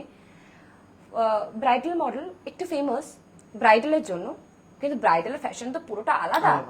ব্রাইডাল মডেলসদের সাথে আমাদের দূর দূর অবধি কোনো জান পেহচান নেই।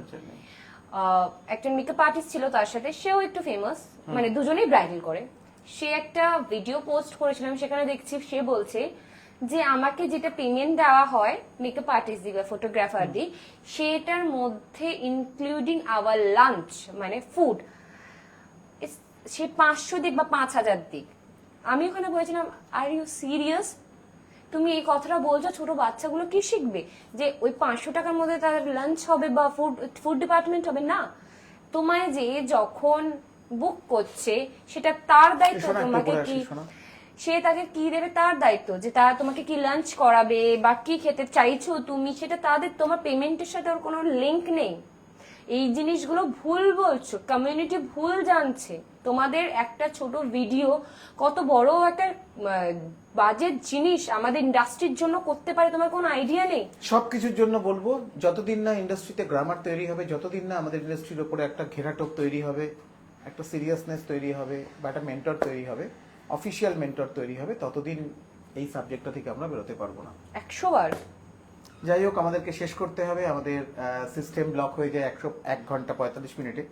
আমি তো ভেবেছিলাম আমরা 1 ঘন্টাই হয়তো টানতে পারবো না, বাট আমার কনফিডেন্স এটাই ছিল, যেটার জন্য আমি আরেকবার একটু হাত তুলে দিলাম যে আমরা 1 ঘন্টা 45 মিনিটে, আমাদের মনে হচ্ছে এখনো অনেক কিছু বাকি আছে, তাই তো?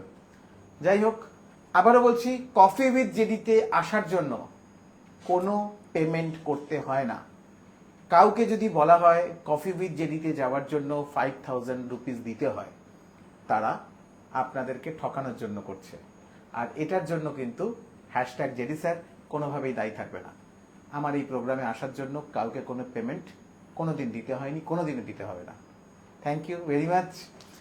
শুভরাত্রি, আবার দেখা হবে। শুভরাত্রি।